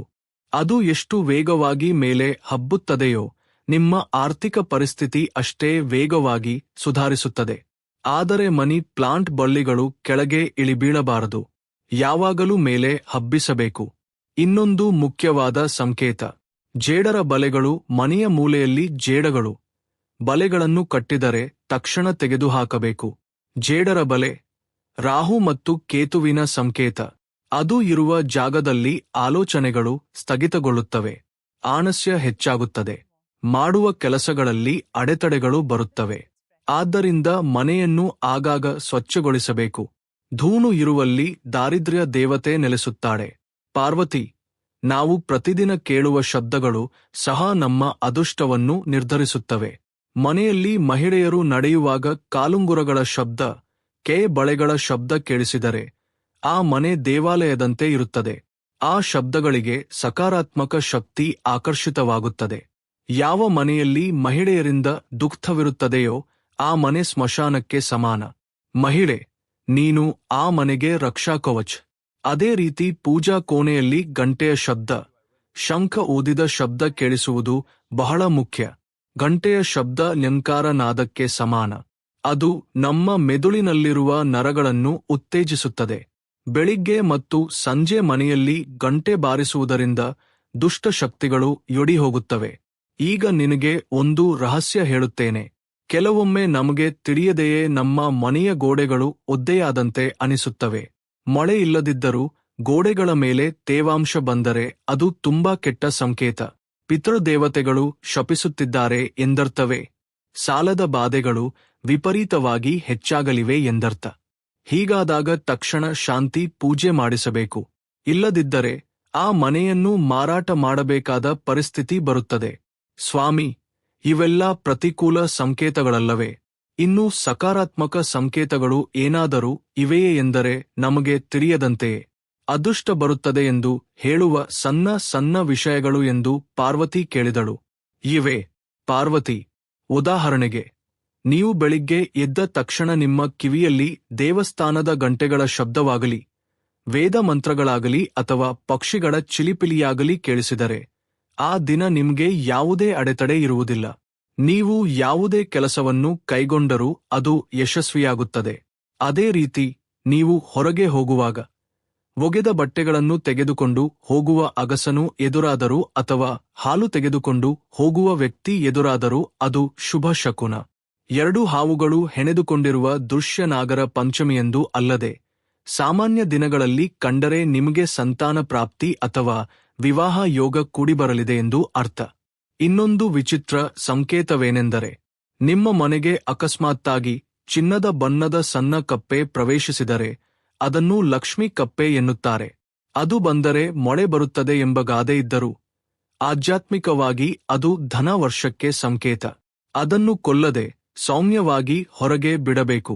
ಪಾರ್ವತಿ ಮನುಷ್ಯ ಧರಿಸುವ ಬಟ್ಟೆಗಳು ಕೂಡ ಅದೃಷ್ಟವನ್ನು ಪ್ರಭಾವಿಸುತ್ತವೆ. ಹರಿದ ಬಟ್ಟೆಗಳು, ಕೊಳಕು ಬಟ್ಟೆಗಳನ್ನು ಧರಿಸುವುದು ಬಡತನಕ್ಕೆ ಕಾರಣ. ಮನೆಯಲ್ಲಿರುವಾಗಲೂ ಶುಭ್ರವಾದ ಬಟ್ಟೆಗಳನ್ನು ಧರಿಸಬೇಕು. ಮುಖ್ಯವಾಗಿ ರಾತ್ರಿ ಮಲಗುವಾಗಲೂ ಶುಭ್ರವಾದ ಬಟ್ಟೆಗಳನ್ನು ಧರಿಸಬೇಕು. ಹರಿದ ಒಳ ಉಡುಪುಗಳನ್ನು ಧರಿಸಿದರೆ ಶುಕ್ರ ಗ್ರಹ ದುರ್ಬಲಗೊಂಡು ಗಂಡ ಹೆಂಡತಿಯರ ನಡುವೆ ಲೈಂಗಿಕ ಜೀವನ ಹಾಳಾಗುತ್ತದೆ. ಹಣ ನಿಲ್ಲುವುದಿಲ್ಲ. ಅಲ್ಲದೆ ನಾವು ಬಳಸುವ ಪರ್ಸ್ನಲ್ಲಿ ಹೆಚ್ಚು ಚಿಲ್ಲರೆ ಹಣವನ್ನು ಇಟ್ಟುಕೊಳ್ಳಬಾರದು. ನಾಣ್ಯಗಳು ಶಬ್ದ ಮಾಡುತ್ತಿದ್ದರೆ ಖರ್ಚು ಹೆಚ್ಚಾಗುತ್ತದೆ. ನೋಟುಗಳನ್ನು ಪ್ರತ್ಯೇಕವಾಗಿ ಮತ್ತು ನಾಣ್ಯಗಳನ್ನು ಪ್ರತ್ಯೇಕವಾಗಿ ಇಡಬೇಕು. ಪರ್ಸ್ ಅನ್ನು ಎಂದಿಗೂ ಹಿಂದಿನ ಜೇಬಿನಲ್ಲಿ ಇಟ್ಟುಕೊಳ್ಳಬಾರದು. ಹಿಂದಿನ ಭಾಗದಲ್ಲಿ ಲಕ್ಷ್ಮೀದೇವಿಯನ್ನು ಕೂರಿಸುವುದು ಅವಳಿಗೆ ಅವಮಾನ ಮಾಡಿದಂತೆ. ಪರ್ಸ್ ಅನ್ನು ಮುಂದಿನ ಜೇಬಿನಲ್ಲಿ ಅಥವಾ ಒಳಗಿನ ಜೇಬಿನಲ್ಲಿ ಹೃದಯಕ್ಕೆ ಹತ್ತಿರವಾಗಿ ಇಟ್ಟುಕೊಂಡರೆ ಧನ ಆಕರ್ಷಣೆ ಹೆಚ್ಚಾಗುತ್ತದೆ. ಸ್ವಾಮಿ, ಇಷ್ಟು ಸಣ್ಣ ವಿಷಯಗಳಲ್ಲಿ ಇಷ್ಟು ಅರ್ಥವಿದೆಯೇ? ಆಶ್ಚರ್ಯವಾಗಿದೆ. ಮನೆಯಲ್ಲಿ ಒಡೆದ ವಸ್ತುಗಳ ಬಗ್ಗೆಯೂ ಏನೋ ಹೇಳುತ್ತೇನೆ ಎಂದಿದ್ದೀರಿ ಎಂದು ಕೇಳಿದಳು. ಹೌದು ಪಾರ್ವತಿ, ಮನೆಯಲ್ಲಿ ಮುರಿದ ಹಾಸಿಗೆ, ಒಡೆದ ಕನ್ನಡಿ, ನಿಂತು ಹೋದ ಗಡಿಯಾರ, ಈ ಮೂರು ಅತ್ಯಂತ ಅಪಾಯಕಾರಿ. ನಿಂತು ಹೋದ ಗಡಿಯಾರ ನಿಮ್ಮ ಅಭಿವೃದ್ಧಿಯನ್ನು ತಡೆಯುತ್ತದೆ. ನಿಮ್ಮ ಸಮಯ ಮುಂದೆ ಸಾಗುವುದಿಲ್ಲ. ಸಮಸ್ಯೆಗಳು ಎಲ್ಲಿ ಹಾಕಿದ ಗೊಂಡೆ ಅಲ್ಲಿಯೇ ಎಂಬಂತೆ ಇರುತ್ತವೆ. ಗಡಿಯಾರ ನಿಂತು ಹೋದರೆ ತಕ್ಷಣ ಬ್ಯಾಟರಿ ಬದಲಾಯಿಸಬೇಕು ಅಥವಾ ರಿಪೇರಿ ಮಾಡಿಸಬೇಕು. ಅದೇ ರೀತಿ ಗಡಿಯಾರ ಯಾವಾಗಲೂ ಸರಿಯಾದ ಸಮಯಕ್ಕಿಂತ 15 ನಿಮಿಷ ಮುಂಚಿತವಾಗಿರಬೇಕು, ಹಿಂದೆ ಇರಬಾರದು. ಅದೇ ರೀತಿ ಮುರಿದ ಕುರ್ಚಿಗಳು, ತುಕ್ಕು ಹಿಡಿದ ಕಬ್ಬಿಣದ ಸಾಮಾನುಗಳು ಮನೆಯಲ್ಲಿದ್ದರೆ ಅದರ ಪರಿಣಾಮ ಹೆಚ್ಚಾಗುತ್ತದೆ. ಇವುಗಳನ್ನು ಕಾಲಕಾಲಕ್ಕೆ ಮನೆಯಿಂದ ತೆಗೆದುಹಾಕಬೇಕು. ಹಳೆಯ ಪತ್ರಿಕೆಗಳು, ಹಳೆಯ ಪುಸ್ತಕಗಳು ಧೂಳು ಹಿಡಿದು ಮೂಲೆಯಲ್ಲಿ ಬಿದ್ದಿದ್ದರೆ ಮಕ್ಕಳ ವಿದ್ಯಾಭ್ಯಾಸಕ್ಕೆ ತೊಂದರೆಯಾಗುತ್ತದೆ. ಬುಧಗ್ರಹ ಕೋಪಗೊಳ್ಳುತ್ತದೆ. ವಿದ್ಯಾರ್ಥಿಗಳಿರುವ ಮನೆಯಲ್ಲಿ ಪುಸ್ತಕಗಳನ್ನು ಬಹಳ ಎಚ್ಚರಿಕೆಯಿಂದ ಅಚ್ಚುಕಟ್ಟಾಗಿ ಜೋಡಿಸಬೇಕು. ಇನ್ನೊಂದು ವಿಷಯವೆಂದರೆ ಚಪ್ಪಲಿಗಳನ್ನು ಬಿಡುವ ವಿಧಾನ. ಮನೆಗೆ ಬಂದ ತಕ್ಷಣ ಚಪ್ಪಲಿಗಳನ್ನು ಹೇಗೆಂದರೆ ಹಾಗೆ ಎಸೆಯಬಾರದು. ಒಂದರ ಮೇಲೊಂದು ಇಡಬಾರದು. ಚಪ್ಪಲಿಗಳು ತಲೆಕೆಳಗಾಗಿ ಬಿದ್ದಿದ್ದರೆ ಮನೆಯಲ್ಲಿ ಜಗಳಗಳಾಗುತ್ತವೆ. ಚಪ್ಪಲಿಗಳನ್ನು ಒಂದು ಸಾಲಿನಲ್ಲಿ ಮನೆಯ ಮುಖ್ಯ ದ್ವಾರದ ಪಕ್ಕದಲ್ಲಿ ಕಾಣದಂತಹ ರಾಕ್ನಲ್ಲಿ ಇಡಬೇಕು. ಮುಖ್ಯ ದ್ವಾರದ ಎದುರು ಚಪ್ಪಲಿಗಳಿದ್ದರೆ ಲಕ್ಷ್ಮೀದೇವಿ ಒಳಗೆ ಬರುವ ಮೊದಲೇ ಹಿಂದಿರುಗುತ್ತಾಳೆ. ಪಾರ್ವತಿ, ಇವೆಲ್ಲ ಬಾಹ್ಯ ಆಚರಣೆಗಳು. ಆದರೆ ಮಾನಸಿಕ ಸ್ಥಿತಿಯೂ ಬಹಳ ಮುಖ್ಯ. ಅಸೂಯೆ, ದ್ವೇಷ ಇರುವವರಿಗೆ ಎಷ್ಟೇ ಮಾಡಿದರೂ ಫಲ ಸಿಗುವುದಿಲ್ಲ. ಪಕ್ಕದವರ ಅಭಿವೃದ್ಧಿಯನ್ನು ನೋಡಿ ಸಹಿಸದವರ ಮನೆಗೆ ಲಕ್ಷ್ಮಿ ಎಂದಿಗೂ ಹೋಗುವುದಿಲ್ಲ. ಯಾರು ಇತರರ ಸಂತೋಷವನ್ನು ನೋಡಿ ಆನಂದಿಸುತ್ತಾರೋ ಅವರನ್ನು ನೋಡಿ ಲಕ್ಷ್ಮೀದೇವಿ ಸಂತೋಷಪಡುತ್ತಾಳೆ. ಇವರು ಒಳ್ಳೆಯ ಮನಸ್ಸಿನವರು. ಇವರಿಗೆ ಸಂಪತ್ತು ನೀಡಿದರೆ 10 ಜನರಿಗೆ ನೀಡುತ್ತಾರೆ ಎಂದು ಭಾವಿಸಿ ಆ ತಾಯಿ ಅನುಗ್ರಹಿಸುತ್ತಾಳೆ ಸ್ವಾಮಿ. ಸ್ತ್ರೀಯರು ಧರಿಸುವ ಆಭರಣಗಳ ಬಗ್ಗೆ, ಹೂವುಗಳ ಬಗ್ಗೆಯೂ ಹೇಳಿ. ಯಾವ ಹೂವುಗಳನ್ನು ಇಟ್ಟುಕೊಂಡರೆ ಒಳ್ಳೆಯದು ಎಂದು ಪಾರ್ವತಿ ಕೇಳಿದಳು. ಸ್ತ್ರೀಯರು ತಲೆತುಂಬಾ ಹೂವುಗಳನ್ನು ಇಟ್ಟುಕೊಂಡರೆ ಅದು ಸೌಭಾಗ್ಯದ ಸಂಕೇತ. ಮುಖ್ಯವಾಗಿ ಮಲ್ಲಿಗೆ ಹೂವುಗಳು, ಜಾಜಿ ಹೂವುಗಳು ಸುಗಂಧವನ್ನು ಚೆಲ್ಲುತ್ತವೆ. ಆದ್ದರಿಂದ ಅವು ಶುಕ್ರನಿಗೆ ಪ್ರಿಯವಾದವು. ಆದರೆ ವಾಸನೆ ಇಲ್ಲದ ಹೂವುಗಳು ಅಂದರೆ ಕನಕಾಂಬರಗಳಂತಹವುಗಳನ್ನು ಇಟ್ಟುಕೊಳ್ಳದಿರುವುದು ಉತ್ತಮ. ಅದೇ ರೀತಿ ಒಣಗಿದ ಹೂವುಗಳನ್ನು ತಲೆಯಲ್ಲಿ ಇಟ್ಟುಕೊಳ್ಳಬಾರದು. ಅದು ಅಮಂಗಳ. ಸಂಜೆ ದೀಪ ಹಚ್ಚುವ ಸಮಯಕ್ಕೆ ತಲೆಯಲ್ಲಿದ್ದ ಬಾಡಿದ ಹೂವುಗಳನ್ನು ತೆಗೆದು ಮುಖ ತೊಳೆದು ಬೊಟ್ಟು ಇಟ್ಟುಕೊಳ್ಳಬೇಕು. ಬಂಗಾರ ಧರಿಸುವುದು ಲಕ್ಷ್ಮೀಪ್ರದ. ಕನಿಷ್ಠ ಚಿಕ್ಕ ತುಂಡಾದರೂ ಬಂಗಾರ ದೇಹದ ಮೇಲೆ ಇರಬೇಕು. ಅದೇ ಗುರುಗ್ರಹದ ಅನುಗ್ರಹವನ್ನು ನೀಡುತ್ತದೆ. ಆದರೆ ಕಾಲುಗಳಿಗೆ ಬಂಗಾರವನ್ನು ಎಂದಿಗೂ ಹಾಕಿಕೊಳ್ಳಬಾರದು. ಅದು ಲಕ್ಷ್ಮೀದೇವಿಯನ್ನು ಅವಮಾನಿಸಿದಂತೆ. ಕಾಲುಗಳಿಗೆ ಬೆಳ್ಳಿ ಪಟ್ಟಿಗಳನ್ನು ಮಾತ್ರ ಹಾಕಿಕೊಳ್ಳಬೇಕು. ಬೆಳ್ಳಿ ಚಂದ್ರನಿಗೆ ಪ್ರತೀಕ. ಅದು ದೇಹವನ್ನು ತಂಪಾಗಿರಿಸುತ್ತದೆ. ಇವೆಲ್ಲ ಒಂದು ಕಡೆಯಾದರೆ, ಈಗ ನಾನು ಹೇಳಲಿರುವ ಒಂದು ರಹಸ್ಯ ಇನ್ನೊಂದು ಕಡೆ. ಇದು ಕೆಲವು ಜನರಿಗೆ ಮಾತ್ರ ತಿಳಿದಿದೆ. ಯಾರು ಇದನ್ನು ಪಾಲಿಸುತ್ತಾರೋ ಅವರ ಅದೃಷ್ಟ ರಾತ್ರೋರಾತ್ರಿ ಬದಲಾಗುತ್ತದೆ. ಅಮಾವಾಸ್ಯೆ ಅಥವಾ ಹುಣ್ಣಿಮೆಯ ದಿನ ರಾತ್ರಿ 12 ಗಂಟೆಗೆ ಯಾರೂ ನೋಡದಂತೆ ನಿಮ್ಮ ಮನೆಯ ಪೂಜಾ ಕೋಣೆಯಲ್ಲಿ ಅಥವಾ ತುಳಸಿ ಕಟ್ಟೆಯ ಬಳಿ ಒಂದು ವಿಶೇಷ ದೀಪವನ್ನು ಹಚ್ಚಬೇಕು. ಸಾಮಾನ್ಯವಾಗಿ ನಾವು ಎಣ್ಣೆ ಮತ್ತು ತುಪ್ಪದಿಂದ ದೀಪ ಹಚ್ಚುತ್ತೇವೆ. ಆದರೆ ಈ ವಿಶೇಷ ದೀಪಕ್ಕೆ ಬೇಕಾಗಿರುವುದು ಬೇರೆ ವಸ್ತು. ಆ ವಸ್ತುವಿನಿಂದ ದೀಪ ಹಚ್ಚಿ ನಿಮ್ಮ ಮನಸ್ಸಿನ ಆಸೆಯನ್ನು ದೃಢವಾಗಿ ಸಂಕಲ್ಪಿಸಿದರೆ ಅದು ಖಂಡಿತ 41 ದಿನಗಳಲ್ಲಿ ಈಡೇರುತ್ತದೆ.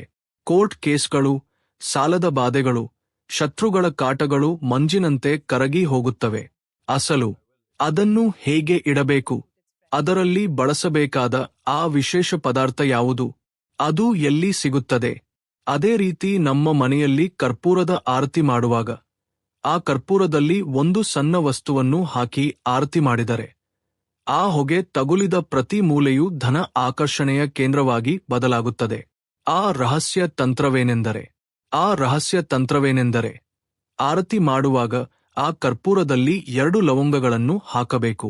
ಹೌದು, ನಾವು ಅಡುಗೆಯಲ್ಲಿ ಬಳಸುವ ಲವಂಗಗಳೇ. ಲವಂಗಕ್ಕೆ ನಕಾರಾತ್ಮಕ ಶಕ್ತಿಗಳನ್ನು, ಅಂದರೆ ಕಣ್ಣಿಗೆ ಕಾಣದ ಕೆಟ್ಟ ಗಾಳಿಗಳನ್ನು ಆಕರ್ಷಿಸಿ ನಾಶಪಡಿಸುವ ಶಕ್ತಿಯಿದೆ.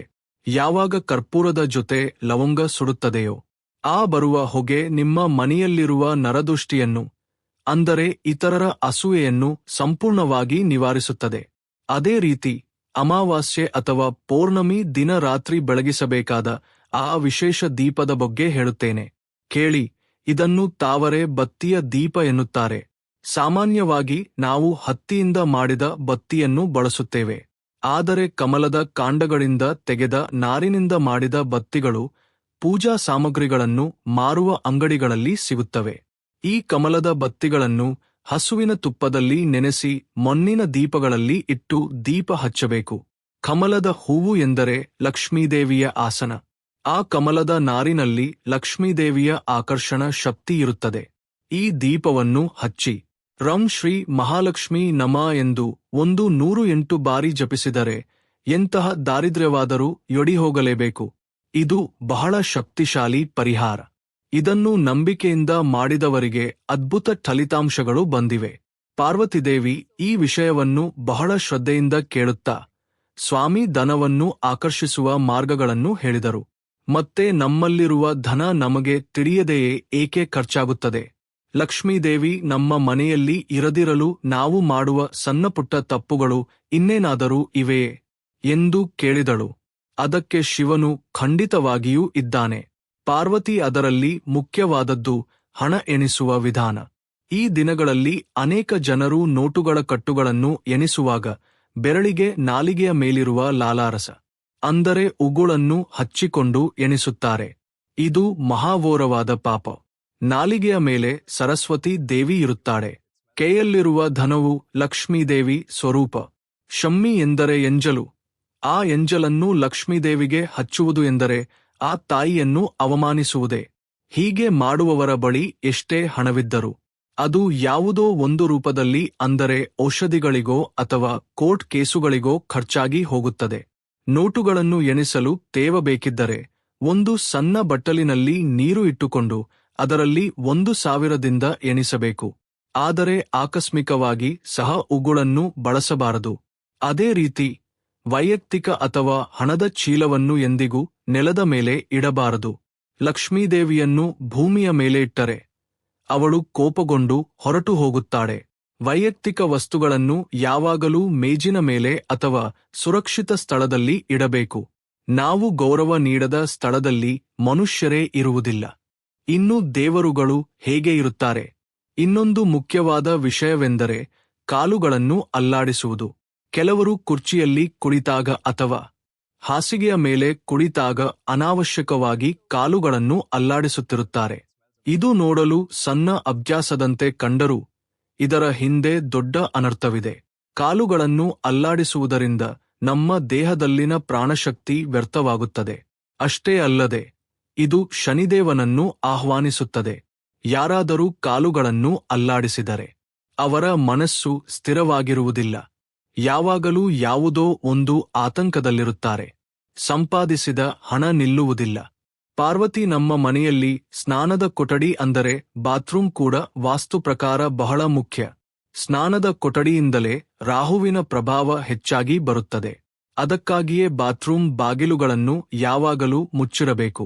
ಸ್ನಾನ ಮಾಡಿದ ನಂತರ ಬಕೆಟ್ನಲ್ಲಿ ನೀರು ಇಡಬಾರದು ಅಥವಾ ಸಂಪೂರ್ಣವಾಗಿ ತುಂಬಿಡಬೇಕು. ಖಾಲಿ ಬಕೆಟ್ಗಳನ್ನು ತಲೆಕೆಳಗಾಗಿ ಇಡಬಾರದು. ಮುಖ್ಯವಾಗಿ ಬಾತ್ರೂಮ್ನಲ್ಲಿ ಒಂದು ಗಾಜಿನ ಬಟ್ಟಲಿನಲ್ಲಿ ಉಪ್ಪನ್ನು ಹಾಕಿ ಒಂದು ಮೂಲೆಯಲ್ಲಿ ಇಡಬೇಕು.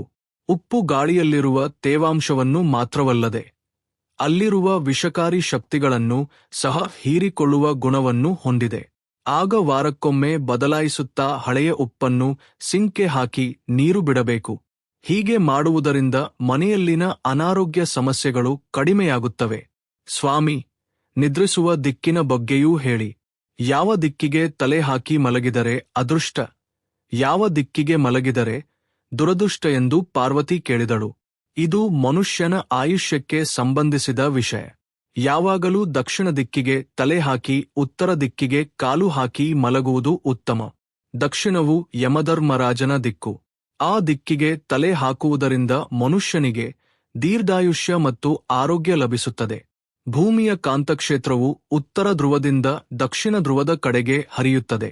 ನಾವು ಉತ್ತರ ದಿಕ್ಕಿಗೆ ತಲೆ ಹಾಕಿ ಮಲಗಿದರೆ ಉತ್ತರ ಧ್ರುವ ಮತ್ತು ನಮ್ಮ ಮೆದುಳಿನಲ್ಲಿರುವ ಶಕ್ತಿ ವಿಕರ್ಷಿಸಿ ಮೆದುಳಿನಲ್ಲಿ ರಕ್ತದ ಹರಿವು ಹಾಳಾಗುತ್ತದೆ. ಇದರಿಂದ ಕೆಟ್ಟ ಕನಸುಗಳು ಬರುವುದು, ನಿದ್ರೆ ಬಾರದಿರುವುದು, ಬೆಳಿಗ್ಗೆ ಎದ್ದ ತಕ್ಷಣ ಕಿರಿಕಿರಿ ಆಗುವುದು ಸಂಭವಿಸುತ್ತದೆ. ದೀರ್ಘಾವಧಿಯಲ್ಲಿ ಇದು ಹೃದಯ ಕಾಯಿಲೆಗಳು ಮತ್ತು ಪಾರ್ಶ್ವವಾಯುವಿಗೆ ಕಾರಣವಾಗಬಹುದು. ಆದ್ದರಿಂದ ತಪ್ಪಿಯೂ ಉತ್ತರ ದಿಕ್ಕಿಗೆ ತಲೆ ಹಾಕಿ ಮಲಗಬಾರದು. ಪೂರ್ವ ದಿಕ್ಕಿಗೆ ತಲೆ ಹಾಕಿ ಮಲಗುವುದು ವಿದ್ಯಾರ್ಥಿಗಳಿಗೆ ಮತ್ತು ಜ್ಞಾನವನ್ನು ಬಯಸುವವರಿಗೆ ಒಳ್ಳೆಯದು. ಪಶ್ಚಿಮ ದಿಕ್ಕಿಗೆ ಪರವಾಗಿಲ್ಲ, ಆದರೆ ದಕ್ಷಿಣ ಮಾತ್ರ ಶ್ರೇಷ್ಠ. ಹಾಗೆಯೇ ಸೂರ್ಯಾಸ್ತಮದ ಸಮಯದಲ್ಲಿ ಮಲಗಬಾರದು ಎಂದು ಮೊದಲೇ ಹೇಳಿದ್ದೆನಲ್ಲ. ಅದು ಕೇವಲ ದಾರಿದ್ರ್ಯ ಎಂಬ ಕಾರಣಕ್ಕಲ್ಲ. ಆ ಸಮಯದಲ್ಲಿ ಮಲಗಿದರೆ ಅನಾರೋಗ್ಯ ಉಂಟಾಗುತ್ತದೆ. ಸಂಧ್ಯಾ ಸಮಯದಲ್ಲಿ ವಾತಾವರಣದಲ್ಲಿ ಬದಲಾವಣೆಗಳು ನಡೆಯುತ್ತಿರುತ್ತವೆ. ಆ ಸಮಯದಲ್ಲಿ ದೇಹ ಚುರುಕಾಗಿರಬೇಕು. ದೇವರ ನಾಮಸ್ಮರಣೆ ಮಾಡಬೇಕು. ಪಾರ್ವತಿಯ ಮನೆಯಲ್ಲಿ ಈಶಾನ್ಯ ಮೂಲೆಯ ಬಗ್ಗೆ ವಿಶೇಷವಾಗಿ ಹೇಳಬೇಕು.